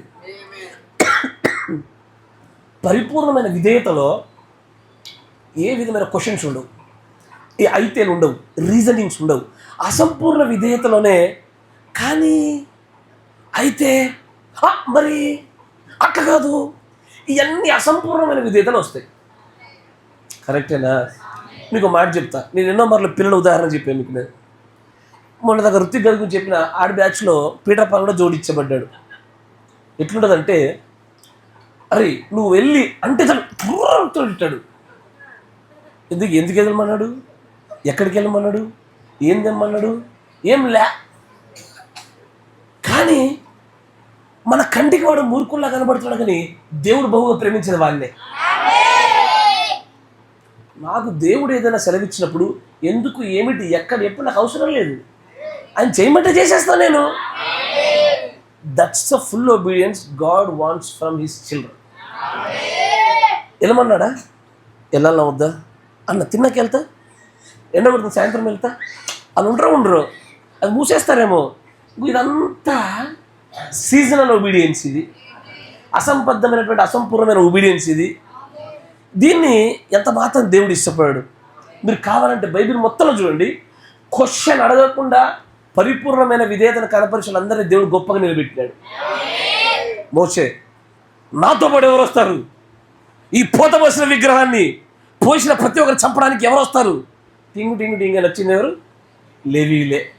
No questions asked. అయ్యా వాళ్ళు మాతో పాటు ఉన్నోళ్ళు, అవన్నీ లేవిడా, క్వశ్చన్స్ లేవిగా. ఒక్కసారి వచ్చారా వేసేయడం అంతే. ఇక మా వాళ్ళు మీ వాళ్ళని లేదు. ఇక కరెక్టేనా? అంతేనా? ఫుల్ ఒబీడియన్స్ ఎవరైతే ప్రదర్శించారో వారు ఎల్లవేళ దేవుడు ఉన్నత స్థానంలో పెట్టినాడు. ఎల్లవేళ ఎప్పుడు కూడా వారిని ఆపలే. బైబిల్లో మీకు ఇదివరకు ఒకసారి చూపించా. ఏమని? 2 ప్రవక్తల పరీక్షా కాలం పెట్టా దేవుడు. ఒక యవనస్తున్న ప్రవక్తను పంపించినాడు. రాజు బలిపీఠం మీద చేయజాపుతుంటే చేయండిపోయినట్టు చేసినాడు. చేశాడా? కానీ దేవుడు ఆ యవనస్తున్నటువంటి ప్రవక్తకు మాట ఇచ్చినాడు, తినొద్దు అన్నాడు. అప్పటిదాకా దేవుడు చెప్పిన ప్రతి కార్యాన్ని చేసిన ప్రవక్త ఆ ఒక్క చిన్న పనులు మాత్రం అవిధేయత కనపరిచినాడు. విధేయత ఉంది, కానీ అది నాట్ ఎనఫ్, సరిపోలే, అసంపూర్ణమైంది. ఏమైంది? చివరికి సింహము చేత చంపబడి, కరెక్టేనా? అతను ఏ గాడిద మీద వెళ్తున్నాడో శవమ దగ్గర గాడిద పక్కన సింహం పక్కన కూర్చొని అంటే ఎదురు చూస్తూ ఉంటున్నాడు. ఇది రాయబడ్డ విషయాలు. విధేయత చూపిన వాళ్ళే, దేవుళ్ళో నడిచిన వాళ్ళే. కరెక్టేనా? బిలాం ప్రవక్త చూడండి, పోవద్దంటే పోవద్దు, ఆగిండా లేదా? ఆగిండు, కానీ మళ్ళీ అడుగుతున్నాడు. విధేయత ఉంది. మొదటిసారి అడిగినప్పుడే వద్దన్న వెంటనే పోలే. మొత్తానికి సంపూర్ణమైన అవిధేయత లేదు అతనిలో. కొద్ది గొప్ప విధేయత ఉంది, కానీ అసంపూర్ణమైన విధేయత. పరిపూర్ణమైన విధేయత వైపు అతను వెళ్ళలేకపోయినాడు. కానీ అసంపూర్ణ విధేయత కనపరిచిన వారు సైతం తెచ్చిపోయినారు. వారు కూడా రాజ్యాన్ని పొందుకోకుండా పోతున్నారు. ఎవరైతే పరిపూర్ణమైన ఫుల్ ఒబీడియన్స్లో ఉంటారో, only the full obedience can be the token. Only full obedience can bring the God down. పరిపూర్ణమైన విధేయతనే దేవుణ్ణి మన దగ్గరికి దించగలిగేది. చూడండి, అదే వర్తమానంలో చూడండి, దేవుడి యొక్క ప్రవక్త అంటాడు. కాదమ్మా, 118 పేరు చూడండి, పైకి రండి. Full obedience to the full word of God. ఏంటది? మళ్ళీ అదొక విషయం. ఏంటది? ఇంకో షరతు తీసుకొచ్చినాడు. పరిపూర్ణమైన విధేయత దేనికి? పరిపూర్ణ వాక్యానికి. ఇప్పుడు ఈ కాలగడి వర్తమానం కూడా దేవుడు పరిపూర్ణ వాక్యం ఇస్తుంటే, లేదు నేను దీనికంటే ముందు వచ్చినటువంటి పాత పెంతెకొస్తు వాళ్ళ దానికి నేను పరిపూర్ణ విధేయత కలిగి ఉంచా. కుదరదు. అంతకంటే ముందున్న మెథడిస్టు, బాప్టిస్టు, పెద్ద ప్రెస్బిటేరియన్ అక్కడ దాకా వెనకవాడిని కలిగి ఉంటా. కుదరదు. ఫుల్ ఒబీడియన్స్ దేనికి ఉండాలి? ఫుల్ వర్డ్కి ఉండాలా. పరిపూర్ణ విధేయత పరిపూర్ణ వాక్యానికి ఉండాలా. అప్పుడు అని అంటారు చూడండి, అది మాత్రమే మనలను గుర్తు కలిగి ఉన్నట్లుగా చేయగలిగేది. No other way is there. ఇంకొక మార్గం గుర్తు కలిగి ఉండడానికి, ప్రదర్శించడానికి లేదు. ఇది ఒకటే మార్గం. ఇంకో వేరే మార్గం ఉంది అన్నవా? నేను మాట వినా, నేను వాక్యానికి లోబడా, నేను నియమాలకు ఎంత మాత్రం తలవంచా, కానీ దేవుడు నాతో ఉన్నాడు, దేవుడు నన్ను ఎన్నుకున్నాడు, దేవుడు నా హృదయంలో ఉంటాడు అని నాకు నేను వెళ్ళిపోతున్నా, దేవుడు ఆ వ్యక్తులు ఆ టోకెన్ని చూపిస్తాడు అనుకోవడం ఎప్పటికీ జరగదు.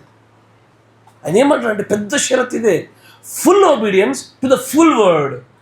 పరిపూర్ణమైన విధేయత పరిపూర్ణమైన వాక్యానికి కలిగించబడాలి. ఇప్పుడు పరిపూర్ణమైన విధేయత పరిపూర్ణమైన వాక్యం ఎంత జరుగుద్ది? మళ్ళీ 4 విధేయత స్టేజ్లో 4 దగ్గరే బయటపడుతుంది. కరెక్టేనా? మధువృక్ష పునరుద్ధరణలో మళ్ళీ చూస్తుంటే ఏమర్థమవుద్ది? ఫస్ట్ మార్టిన్ లూథర్ గారి కాలం, అసంపూర్ణమైన వాక్యము, అసంపూర్ణమైనటువంటి విధేయతలే. జాన్ వెస్లీ గారి కాలము, కొంత మెరుగైన వాక్యము, కొంత మెరుగైన విధేయత, పరిపూర్ణత రాలే. కానీ ఆ కాలానికి సరిపోయింది. Yes or no? తర్వాత పెంతెకొస్తు వారి కాలము మరింత మెరుగైంది, కొంత మెరుగైంది. కానీ ఇప్పుడు ఏ కాలంలో వచ్చామంటే కంప్లీట్ ఫుల్ వర్డ్ రెస్టరేషన్లోకి వచ్చాము. పరిపూర్ణమైన వాక్యం బయలుపరచబడ్డ కాలంలో పరిపూర్ణమైన విధేయత కోరుతున్నాడయ్యా. ఇప్పటికి వచ్చి మిగిలిన వాళ్ళతో పోల్చుకొని మనం తగ్గించుకునేది కాదు. పరిపూర్ణ వాక్యానికి పరిపూర్ణమైన విధేయత ఎవరైతే చూపుతారో ఇక వారు మాత్రమే గురుతును పొందగలుగుతారు. వాళ్ళే 10 లక్షల్లో ఒకరు నిలబడగలుగుతారు. Full obedience to the full word అంటే అసాధారణమైన విషయం కాదు. అది అందరూ చేయగలిగేటువంటి స్థాయి కాదు. అది 20 లక్షలు ఇద్దరికి నిలబెట్టబడుతున్నారు అంటే ఫుల్ వర్డ్ ఏంటో తెలుసుకోవాలి, ఫుల్ ఒబీడియన్స్ అలవాటు కావాలి. కరెక్టేనా? అని అంటాడు చూడు, ఇంకొంచెం ముందు అంటాడు, ఆ గుర్తుకి ఎన్నడైనా సరే మనము గురి కావాలి అంటే నువ్వు పూర్ణముగా ఆ పూర్ణ వాక్యానికి నువ్వు విధేయత కనపరచుటయే ఆ యొక్క టోకెన్, గుర్తు అంటున్నాడు ఆయన.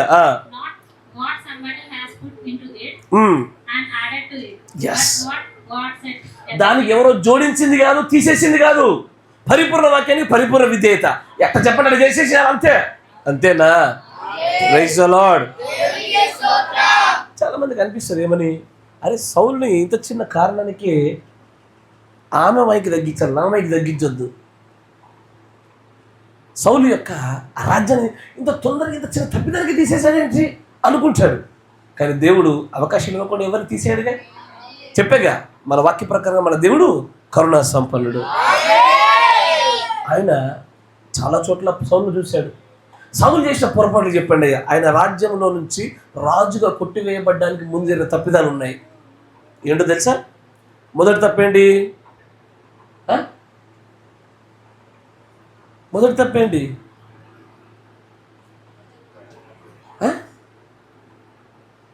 మొదటి తప్పేంటయ్యా? సమూయేలు ప్రవక్త రావడానికంటే మునిపే తొందరపడి బలి అర్పించుట చూశాడు. ఇది తప్పు. ఒక అవకాశం ఇచ్చాడు, ఒక మెట్టు దాటేశావు. అలాంటి దేవుని సేవకుడికి నువ్వు ఎదురు తిరిగేసావు. ఏమో దేవుడి సేవకుడైనా చేసేది మనం కూడా చేయొచ్చని మొదలుపెట్టేశావు. It's a first step of disobedience. కరెక్టేనా? రెండవది ఏంటో తెలుసా? దావీదు, దేవుడి హృదయానుసారుడైన దావీదుకి అతడు విరోధంగా లేచిన విధానం. కరెక్టేనా? Yes or no? ఇది రెండవ స్టేజ్. దేవుడు ఎవరినన్నా దేనన్నా ముడితే క్షమిస్తాడు, కానీ తను ప్రేమించిన ప్రజలు ముడితే క్షమించాడు. ఆయన అస్సలు ఊరుకోడు. తను ప్రేమించిన ప్రజలు టచ్ చేయదు అసలు. ఈ విషయం దావీదుకు తెలుసు కాబట్టే అభిషక్తులు ముట్టద్దని చెప్పి ఈయన మూసుకుని ఆగి కూర్చున్నాడు. అస్సలు దేవుడు తాను ప్రేమించిన వారిపైన మహిమనిచ్చినా ఆ మహిమను బట్టైనా సరే మనుషులు భయపడాల్సిందే. మూడో పొరపాటు ఏంటంటే, ఇప్పుడు మీరు చదివిన భాగం చూడండి, మన దాంట్లోనే 15వ అధ్యాయం చూడండి, మొదటి సమూయేలు గ్రంథము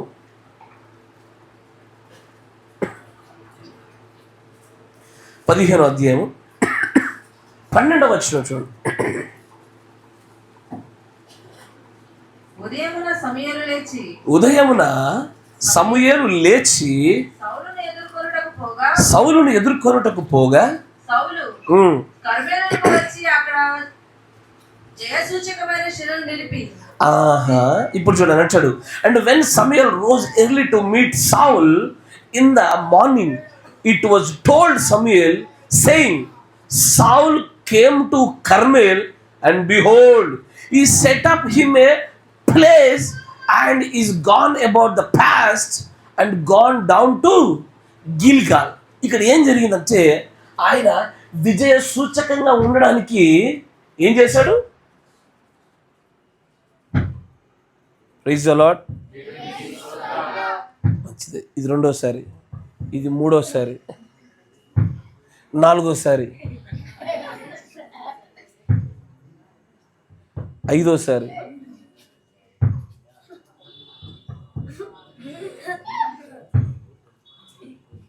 ఇక్కడ లూజ్ కనెక్షన్ ఉందా?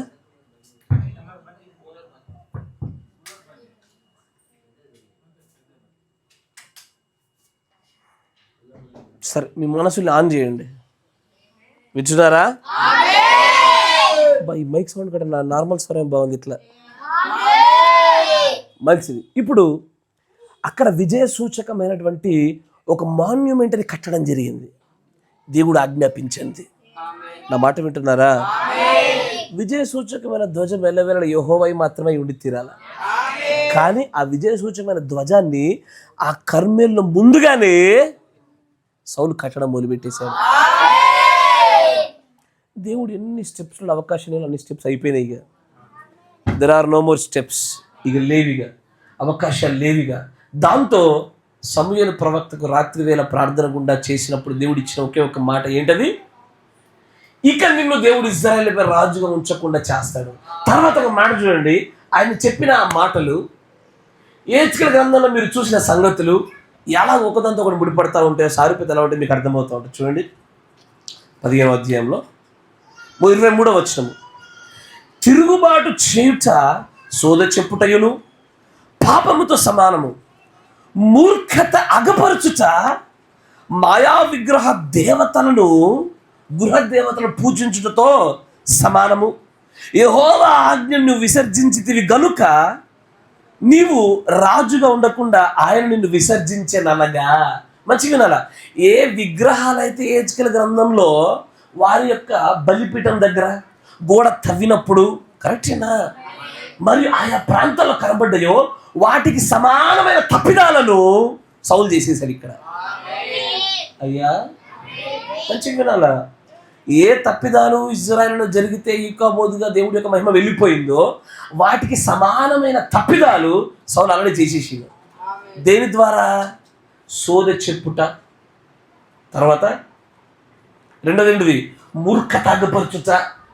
వీటి వల్ల ఆ మాయా గృహ దేవతలను పూజించేటువంటి పాపములతో సమానమైన పాపాన్ని ఆల్రెడీ సౌలు చేసేసాడు. నా మాట వింటున్నారా? ఏ దశలలో అయితే పాపము చేస్తే దశలను చూసి చూసి చూసి ఆ 4వ దశ తర్వాత దేవుడు ఈకాబోదని రాసి వదిలి వెళ్ళిపోతాడో ఆ తప్పిదాలన్నీ కూడా చేసేసాడు. కరెక్టేనా? కానీ విధేయతలో కూడా అలాంటి దశలు చూపుతున్నాడు. వినే విధేయత నాకుంది. మొత్తానికి గ్రోగుడి కానీ అందరూ వచ్చి విధేయత వింటున్నారా? విన్నారా? వినే విధేయత చాలా మందికి వచ్చింది. విశ్వసించే విధేయత వచ్చిందా? తగ్గింది. ఓకే. పాటించే విధేయత ఎంతమందికి వస్తుంది? 3వ స్టేజ్ది ఇంకా తగ్గింది.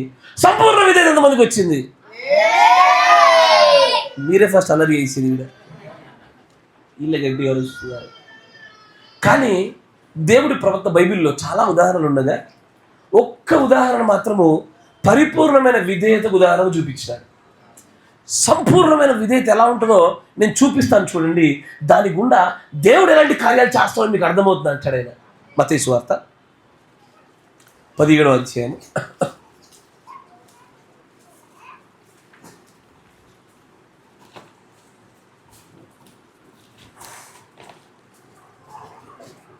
24వ వచనం చూడండి. వారు కపెర్నహూమునకు వచ్చినప్పుడు 60 షెకెలు అను పన్ను వసూలు చేయవారు పేతురు వద్దకు వచ్చి, మీ బోధకుడు ఈ 60 షెకెలు చెల్లింపడా అని అడుగగా, చెల్లించున నేను. అతడు ఇంటిలోనికి వచ్చి మాట్లాడక మునిపే యేసు ఆ సంగతి ఎత్తి, సీమోనా, నీకేమి తోచుచున్నది? ఈ భూరాజులు సుంకమును పన్నును ఎవరి యొద్ద వసూలు చేయుదురు? కుమారుల యొద్దనా, అన్యుల యొద్దనా? అతడు అన్యుల యొద్దనే అని చెప్పక యేసు, అలాగైతే కుమారులు స్వతంత్రులే. తర్వాత అంటాడు, అయినను మనము వారికి అభ్యంతరము కలగకుండా చేయకుండా ఉన్నట్లు నీవు సముద్రములకు పోయి గాలము వేసి మొదట పైకి వచ్చు చేపను పట్టుకొని దాని నోరు తెరచిన ఎడల 1 షెకెలు దొరుకును. దానిని తీసుకొని నా కొరకును నీ కొరకును వారి కిమ్మని అతనితో చెప్పాను. అంతేనా? ఎందుకు లేస్తారా మీరు? మారరిగా వాక్యం వినండి. అయితే దేవుడు ప్రవక్త ఈ ఉదాహరణ ఏమంటాడంటే, దేవుడు చెప్పినటువంటి ఆ డివైన్ ప్రొవిజన్ని చూడండి. అంటే దేవుడు ఆలోచించండి, మందిరపు పన్ను కట్టాలా? బైబిల్లో చాలా రకాల పన్నులు ఉంటాయి, 8 రకాల పన్నులు ఉంటాయి. దాంట్లో 8 రకాల పన్నుల్లో మందిర పన్ను అనేది ఒకటి ఉంటుంది. ఆ మందిర పన్ను కోసము 60 షెకెల వ్యక్తి వచ్చి పన్ను పన్ను పన్ను అడుగుతుంటే పేతురు దగ్గరికి వచ్చి, ఏమయ్యా నువ్వు మీ బోధకుడు చెల్లించాడా అంటే, పేతురు చెల్లిస్తాడు అన్నాడు. లోపలికి వెళ్ళి యేసుప్రభు దగ్గర అడుగుదామని ఆలోచన కలిగి ఉండగానే, సీమోనా నువ్వు చెప్పు, మనం చెల్లిద్దాం వద్దా? మందిరం కట్టిందా నా కోసము, నేను పన్ను చెల్లించడం ఏంది? కరెక్టేనా? ఆయనే దేవుడు, మందిరం కట్టింది ఆయన కొరకు, ఆయనే పన్ను అడుగుతున్నాము. ఇది జోక్ ఎట్లుందంటే డ్రైవర్ దగ్గర బస్ టికెట్ తీసుకున్నట్టు ఉంది. కరెక్టేనా? డ్రైవర్ బస్ టికెట్ అడుగుతున్నాడు అన్న, నువ్వు ఇట్లా అడిగిండు. ఏం చేస్తాం, మురుకుడైన కండక్టర్ కోసం డ్రైవర్ కూడా బస్ టికెట్ తీసుకుంటుండే ఈసారికి. దేవుడే ఆయన మందిరం కట్టింది ఆయన కొరకు, ఆయన దగ్గరకు వచ్చి పన్ను అడుగుతుంటే మనం అర్థమవుద్దా? అంటే ఎందుకులే అలాగ అభ్యంతరం కలగకుండా ఉండడం కొరకు ఏం చేయాలా? కట్టాల్సిందే. రైట్. చాలాసార్లు చర్చిలో మీరు చూడండి, సాధారణంగా కాపరి కుటుంబం బతికేదే సంఘం మీద, అంతేనా? కానుక పెట్ల కానుక వేయచ్చా? తెలుసా? వేయచ్చా వేయకూడదా? అభ్యంతరం కలగకుండా వేయాలా? ఎందుకు వచ్చిన బాధ? ఇంతమంది నడుస్తుంటే మళ్ళీ కాపరి కుటుంబం ఇట్లా నిలబడుతుంటే బాగోదని వేయురు అని చెప్పాలా? మీరు వింటున్నారా? అభ్యంతరాలు ఏర్పడకుండా వేయాలా. కరెక్ట్ కదా? అయితే అప్పుడు దేవుడు చెప్తాడు ఏమని, సరే వాళ్ళకి ఎందుకు దాన్ని మన మధ్య అభ్యంతరం చెప్పడము, ఓ పని చేయి, నువ్వు వెళ్ళు. ఏం చేయమంటావు ప్రభా? వెళ్ళి స్వార్థ ప్రకటించు అంటే బాగానే ఉండు. ఆల్రెడీ దేవుడు వెనకాల తిప్పుతున్నాడు, మనుషులు పట్టే జాలంగా చేస్తాడు, మళ్ళీ చేపలకి పంపిస్తాడు. ఏందినా మీరు అర్థం చేసుకోవాలా? చేపలు పడుతున్నాడు నన్ను బయటకు పిలిచి మనుషులు పెట్టడంగా చేస్తానని చెప్పి మళ్ళీ చేపలు పెట్టమంటాడేంటి? No questions asked. ఏ ప్రశ్న అడగలే, ఏ అనుమానములే. నువ్వు వలయమన్నాడా గాలం ఏమన్నాడా? వలైతే చాలా చేపలు పడతాయి. ఇక ఏమేమన్నాడు? గాలం వేసి ఎన్ని పడతాయి? ఒకటే పడుతుంది. ఓ పని చేయి, గాలమే ఫస్ట్ ఒక చేప వస్తుంది. ఆ చేప నోరు జరుగు ఏముంటుంది? మన భాషలో మాట్లాడుకుందాం, ₹1 ఉంటుంది. ఆ చేప నోట్లో ఏముంటుంది? ₹1 ఉంటుంది. అప్పుడు దేవుడు ప్రవక్త అంటాడు, అదే సముద్రంలో లక్షల కోట్ల చేపలు ఉండగా ఏ చేప నోట్లో కాయిన్ ఉందో ఆయనకట్టి తెలుసు. రెండోది, చేప కాయిన్ ఎందుకు తింటుంది? దానికేం పోయే కాలం వచ్చిందా? తినదే, అది తినే ఆహారం కాదే. కరెక్టేనా?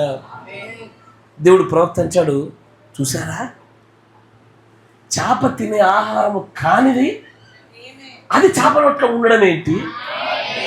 ఈయన గాలం వేస్తుంటే ఇన్ని లక్షల చేపలు ఆ చేప పడడం ఏంటి? ఈ అద్భుతాల గల కారణం ఏంటి తెలుసా? సంపూర్ణ విధేయత అన్నాడు. Only the full obedience. మారు మాట అడగకుండా వెళ్ళి యేసు చెప్పిన మాటల్ని చెప్పినట్టుగా చేసిన ఆ మాట నెరవేర్పులోనే చేప చిక్కడము, దాని నోటిలో షెకెలు కనబడడం జరిగింది. గుర్తుందా? తలాంతుల విషయంలో ఒక 3 వ్యక్తుల గురించి దేవుడు మాట్లాడతాడు. ఒకడికి 5 ఇస్తాడు, 5 10 చేస్తాడు. ఇంకొకటికి 2 ఇస్తాడు, 2 4 చేస్తాడు. ఇంకొకటి ఒక మాట అంటాడు, అది భలే అంటాడు, బాగా తెలియగలడు, కల్వనిజం ఆడాడు. ఏమంటే, అయ్యా నువ్వు విత్తని చోట కోసేవాడవు, నువ్వు పచ్చని చోట పేర్చేవాడవు, అందుకే భయపడ్డానయ్యా అంటాడు. దేవుడు, అరే నువ్వు చెడ్డదాసుడివిరా. నేను అట్లా అంటాను, నీకు తెలుసా? మరి తెలిస్తే నా గురించి పూర్తిగా తెలిసి ఉండాలి. నీకు కొంచెమే తెలిసి పని చేసేవేంది? ఇప్పుడు ఇంతకీ ఆ చేప నోట్లో కాయిన్ పెట్టింది ఎవరు? అరే అంటే సముద్రం దుంకి పెట్టిండా? దేవుని ప్రవక్త ఏమని తెలుసా? ఆ చేప నోట్లకు ఆ కాయిన్ రావాలంటే ఎవరో ఒకరు ఆ సముద్రం మీద ప్రయాణం చేస్తున్న కాయిన్ పోగొట్టుకున్న వాళ్ళు ఉండాలా? కరెక్టేనా? ఎవడో ఒకడు పోగొట్టుకున్న వాడై ఉండాలా? అది చిక్కి చిక్కి చిక్కి చిక్కి అని సముద్రంలో పడుతూ ఉండాలా? మంచి షైనింగ్, అరే ఇంత షైనింగ్ ఉంది అని ఆ చేప ఆకర్షభరితమై ఉండాలా? ఆ చేప అని మింగాల. మింగింది, అది మింగలేక కక్కలేక మధ్యలో ఉంచుకోవాలా? లాజికల్ చూడండి. అయ్యో ఇప్పుడు మింగింది పొట్టలో కన్నా పోవాలగా. ఇప్పుడు అది మొత్తం చీల్చి తీసుకోలే, నోరు తెరిచి తీసుకున్నాడు ఆయన. అది ఉంచింది కాదు, మింగింది కాదు. ఎన్ని అద్భుతాలు చూడండి. మళ్ళీ నోట్లో మింగలేక కక్కలేక కాయిన్ అడ్డం పెట్టుకున్న చేప వేసే గాలనుకున్న ఎరను ఆశపడుతుంది. మళ్ళీ ఇది ఈయన వేసే ఎరను ఎందుకు చూడాలా? కరెక్టేనా? తెలుసా మీకు కొన్ని సందర్భాలు భూమి మీద 1 in a million జరుగుతాయి. అంటే 10 లక్షల్లో ఒక్కటి జరిగే కొన్ని అద్భుతాలు ఉంటాయి. కొన్ని కేరళలో ఎక్కువగా లాటరీలు జరుగుతాయి. కేరళ లాటరీలు ఉంటాయి ఎక్కువగా. సౌదీ అరేబియా లాటరీలు పెడతారు. ఏంటో తెలుసా? దాదాపు కొన్ని లక్షల మందికి ఉంటే ఒక్కడి పగులుద్ది. కరెక్టేనా? వాడు పగులుతుందనేటువంటి ఆశతో కొట్టాడే కానీ వాడికే పలుకుతుంది మనం ఎప్పుడు ఆశించాడు. ఎవరికైనా పలుకుతుంది, అది ఎవరికైనా జరగవచ్చు. కరెక్టేనా? దేవుడి ప్రవక్త ఏమిటంటే, ఎవడో సముద్రం మీద పోవడమైంది, వాడు జ్ఞానాన్ని పోగొట్టుకోవడమైంది, అది ఎప్పుడు జరిగిందో కూడా తెలియదు. కరెక్టేనా?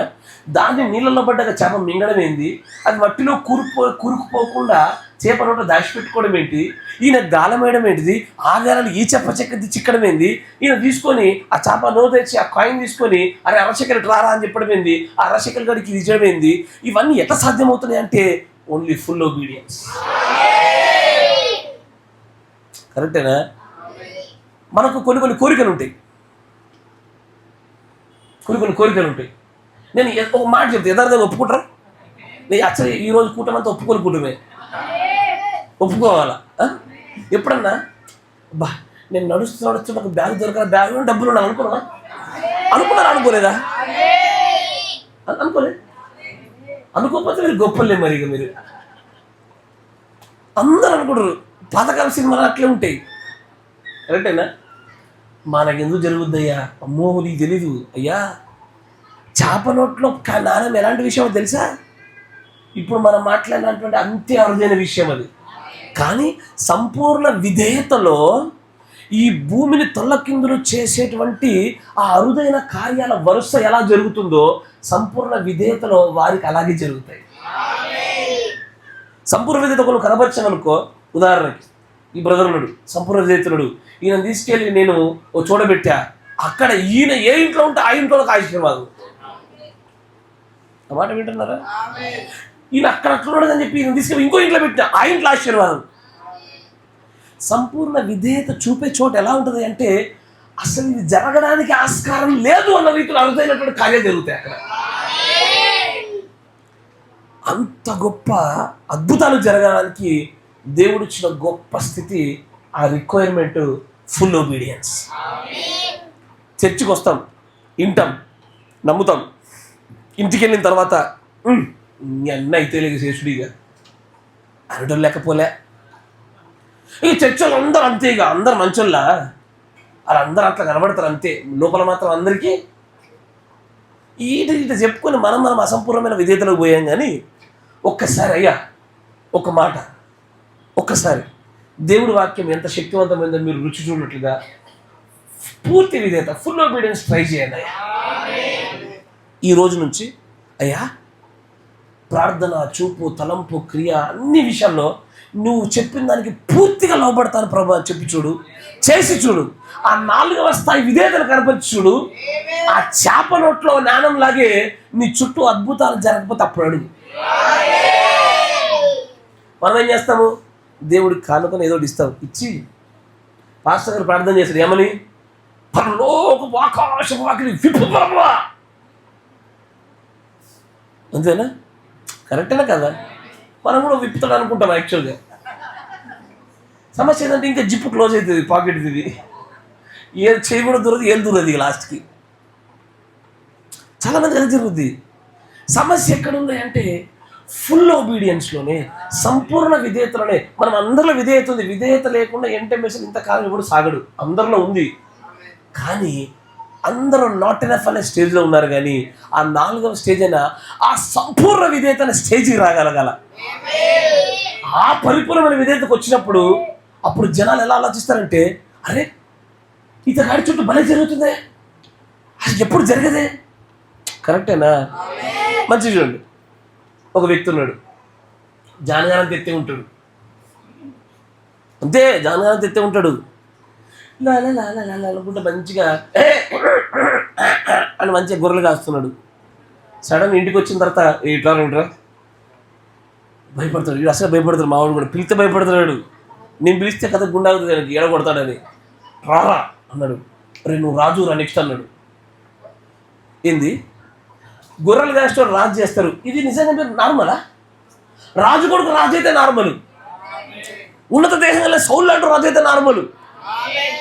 8 మంది ఉండి పొట్టోడు, అనర్హుడు, అయోగ్యుడు, వాడు రాజేత జిందగీలో కూడా అనుకోడు. వాడు కూడా అనుకోడు, అసలు అనుకోడు. నేను రాజా, ఈ జోక్ బాగుంది అనుకుంటాడు వాడే. కానీ ఆ ఫుల్ ఒబీడియన్స్ ఒక మిరాకిల్ చేసింది. మిరాకిల్ ఏదది? అతని రాజుగా నిలబెట్టింది. ఫుల్ ఒబీడియన్స్ అంత అద్భుతాలకు కారణం. మళ్ళీ ఎక్కడికి ఒబీడియన్స్ పోయిందో రాజ్యం పోయిందా? ప్రపోర్షనల్గా జరుగుతాయి అన్నీ. కానీ ఫుల్ ఒబీడియన్స్ అంతసేపు మిరాకిల్స్ అంటే అద్భుతాలు లక్షల్లో ఒకటి జరిగింది మనకు జరుగుద్ది. కరెక్టేనా?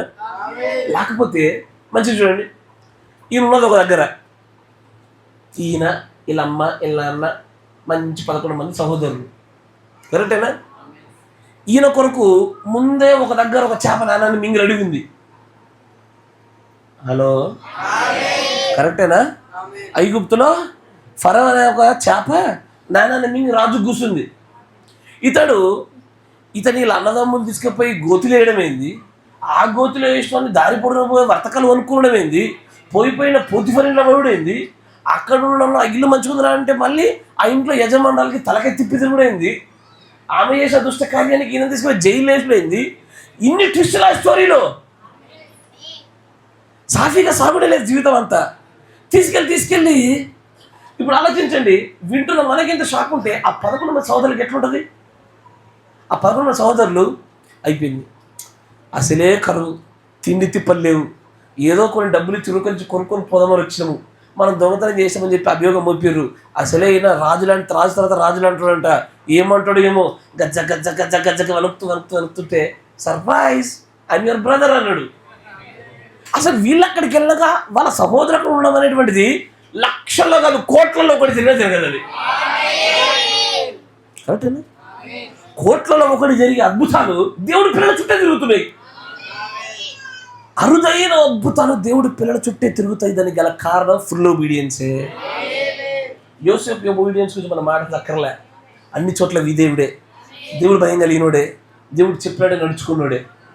కానీ అయ్యా అంత అద్భుతాల స్టోరీలు వింటూ వాటి వారసులుగా పెట్టబడ్డ మనము ఆ 3వ స్టేజ్లో ఎందుకు ఆశీర్వాదాలు పొందుకుంటున్నాము? 3వ స్టేజ్లో కూడా ఆశీర్వాదాలు ఉన్నాయి, నాట్ ఎనఫ్ ఒబీడియన్స్లో.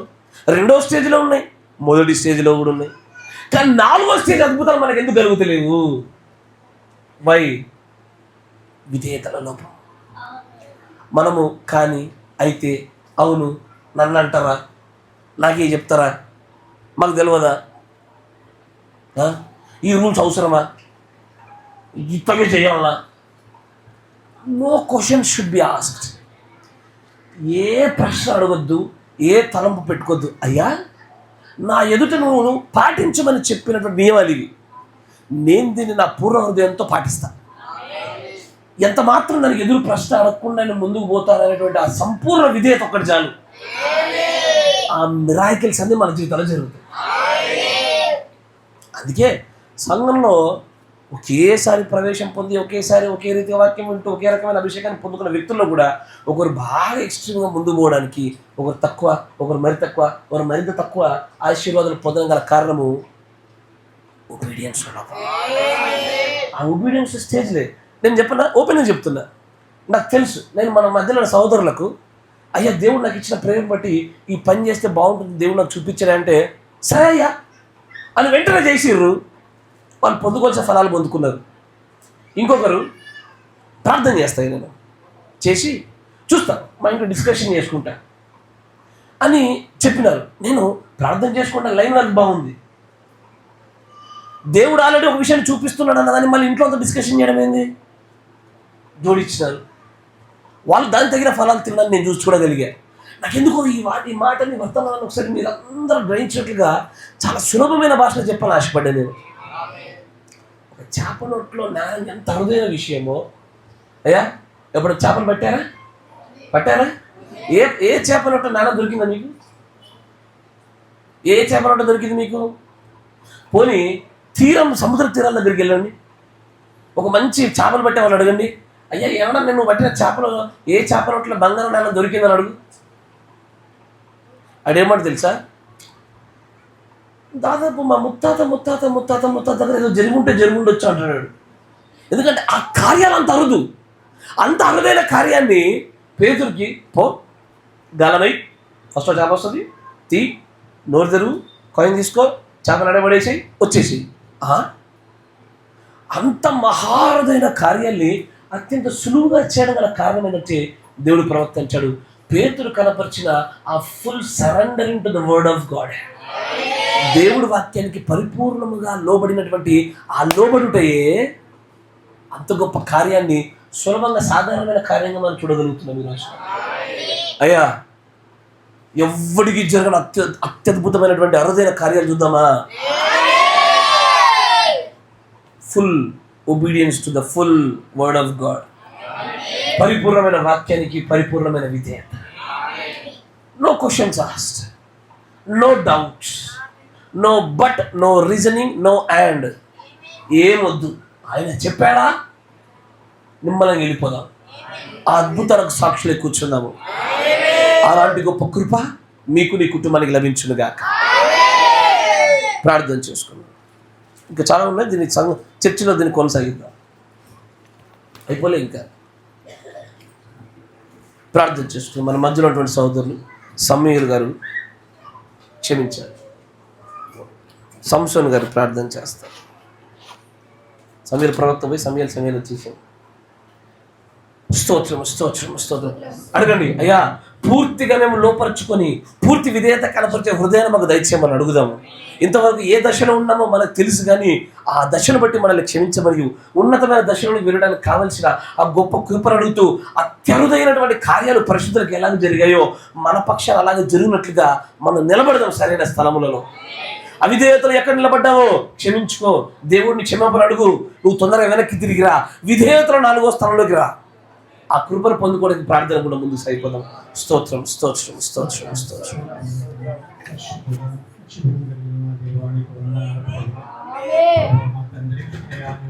అయ్యోలేరా ఈ దాసులను నిలబెట్టుకున్న మాట్లాడిన ప్రతి మాటను బట్టి తండ్రి, అయా మేము ఎంత ఫలించినట్లుగా ప్రభు నాయన, అయా నువ్వు మా ఎడలో చూపుతున్న కృపను బట్టి గారు ద్రాక్షవల్లివి మేము తీగలనే ఉన్నాము ప్రభా. మీకు వేరుగా ఉండి మేము ఫలించేటటువంటి అవకాశం తండ్రి. అయా అయితే నాయన తండ్రి, నువ్వు నీ వాక్యం ద్వారా మమ్మల్ని పిలుస్తున్నటువంటి దేవుడు దేవా. అయ్యా నేను తండ్రి, నువ్వు పలుమార్లు ప్రభావం చూసేటటువంటి దేవుడు ఉన్నావు. తండ్రి, అతను ముమ్మారు తప్పిపోయి ఉన్నాడు. అయ్యా నా తండ్రి, 4వ మారు ప్రభావం తండ్రి అతని ఎదురు రాజ్యం తీసి వేయబడి ఉన్నారు. అయ్యా నా తండ్రి విధేయత చూపెట్టుకున్నారు. 4 మెట్ల గురించి మనం మాట్లాడి ఉన్నారు. అవిధేయతలలో 4 మెట్ల గురించి మనం మాట్లాడి ఉన్నాము. అయ్యా ఆ 4 పురుగుల గురించి 4 గుర్రముల గురించి మనం మాట్లాడుతున్నటువంటి తండ్రి మా జీవితాన్ని వ్యాపరించినటువంటి సంస్థ తండ్రి అయ్యా మీ దాసుని నిలబెట్టి మాతో మాట్లాడి సంస్థల విషయంలో అయ్యా తండ్రి ఆత్మీయ ప్రత్యక్షత ద్వారా ప్రభావైనా ప్రభావైనా వాక్యం యొక్క వెలుగు ద్వారా ప్రభావైనా అయ్యా నా తండ్రి మా స్థితిగతులను చక్కబెట్టుకునే ప్రభావైనా అయ్యా నిజమకనైనా తండ్రి ఆ యొక్క పరిపూర్ణమైన విధేయతను మేము కలిగి ఉండే ప్రభావైనా తండ్రి ప్రతి విషయంలో ప్రభావ క్షుణ్ణంగా మాట్లాడేటువంటి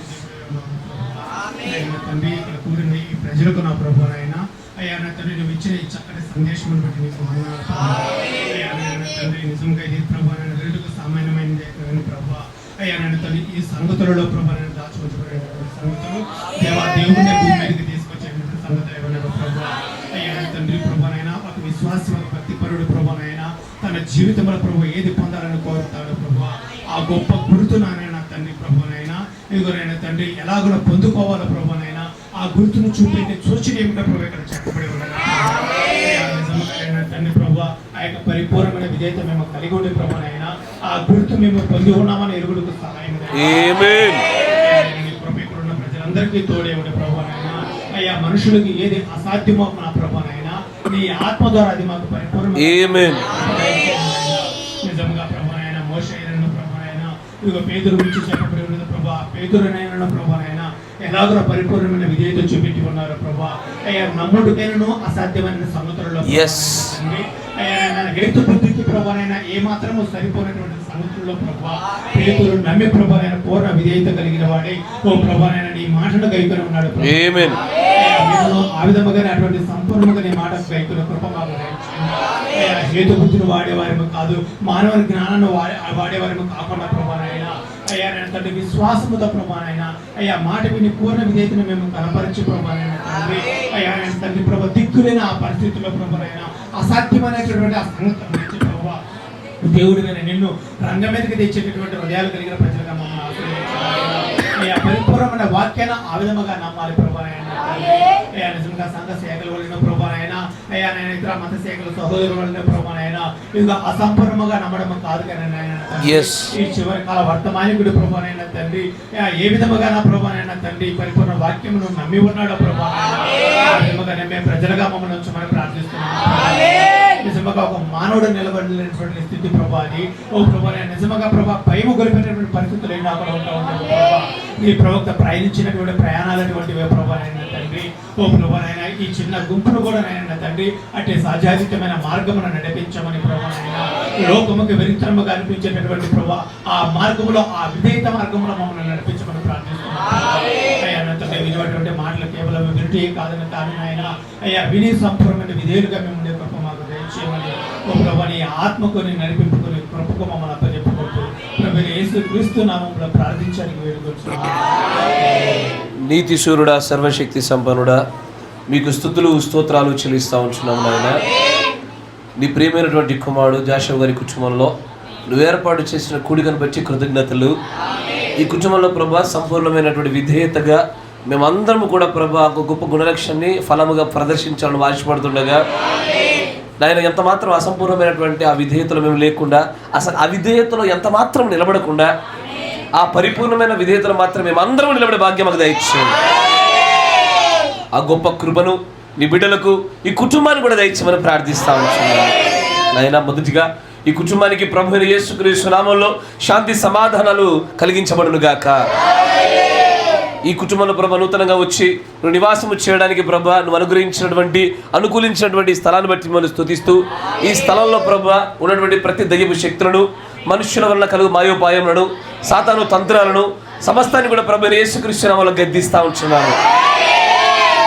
ఈ సమస్తమును ఈ సమస్త నిర్మాణం అంతయు నీ ప్రేమైన పిల్లలు ఉన్నట్లుగా నాయన యోగ్యమైనదిగా చేయమనియు నీ మహిమతో నింపమనియు ప్రభువైన యేసుక్రీస్తు నామములో ఈ సమస్తము నీ మహిమ ద్వారా నింపబడి సమస్తము పరిశుద్ధపరచబడును గాక. ప్రతి స్థలానికి కట్టడానికి నిర్మాణానికి ఆత్మలు ఉంటాయి కనుక ఈ నిర్మాణంలో కేవలం నీ పరిశుద్ధాత్మనే ఉంచమని ప్రార్థిస్తా ఉంటున్నాను. దీనివలన వీరు నీ యొక్క పరిపూర్ణమైన వాక్యానికి, పరిపూర్ణమైన విధేయతలో ఈ కుటుంబం ఎల్లప్పుడూ నిలబడుతూ ఊహించడానికి వీలు లేనటువంటి ఈ ప్రపంచంలో ఇలాగూ జరుగుతుందా అనేటువంటి అద్భుతమైన ఆశ్చర్యమైన కార్యాలు ఈ కుటుంబం పట్ల మీరు కనపరిచి మీరు ఎత్తిపట్టమని ప్రార్థిస్తా ఉంటున్నాము. ఇక్కడ సమకూర్చబడిన నీ బిడ్డల విషయంలో కూడా కనికరం చూపండి. ఈ పిల్లలు కూడా ప్రభువా నాయన అందరూ విధేయత కలిగిన వారే, కానీ నీవు కోరుకొనుచున్నటువంటి ఆ సంపూర్ణమైన విధేయతలో మీరందరూ నిలబెట్టమని ప్రార్థిస్తా ఉంటున్నాము.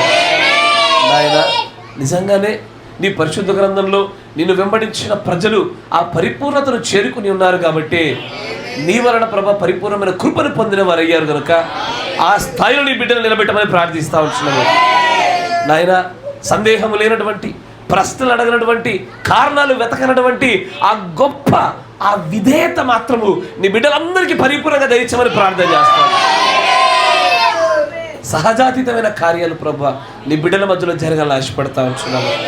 ఆ పరిపూర్ణమైన విధేయత నువ్వు నిజంగానే సంతోషపడే కార్యం గనుక మా అందరిలో దాన్ని కలిగింపజేసి నీ నామాన్ని మీరు గణపరచమని, జరగలేని ప్రేమ విందులో కూడా మీరు తోడుగా ఉండమరియు, ఆ విందంతటిని కూడా పరిశుద్ధపరచమరియు, ఎక్కడి నుంచి తీయబడిన వారికి నాయన నూరంతర ఫలభరితమైనట్లుగా వారు దీవించమరియు, పరిచారం చేయబోతున్న బిడ్డలు కూడా దీవించమరియు, తిరిగి మా అందరి ప్రయాణాలు కూడా తోడుగా ఉండమనియు, ఈ కుటుంబం చేస్తున్నటువంటి వ్యాపారాల విషయంలోనూ, ఆ యొక్క వాహనాల విషయంలోను, వాహనాల కొనుగోలు విషయంలోనూ అడ్డంకులుగా ఉన్న సమస్యని దూరపరిచి నీ బిడ్డల పక్షంలో కార్యాలు జరిగింపజేసి నీ బిడ్డల్ని ప్రభు నీ నామ గ్రంథాన్ని ఎత్తిపట్టుకోమని, మా అందరి తిరుగు ప్రయాణాలు కూడా తోడుగా ఉండి క్షేమంగా మా గమ్యస్థానాలు చేర్చమని, నీ బిడ్డల చుట్టూ, ఈ గృహం చుట్టూ నీ రక్తమని కంచె వేసి కాపాడమని ప్రభువైన యేసు క్రీస్తు నామములో ప్రార్థన చేయుచున్నాము.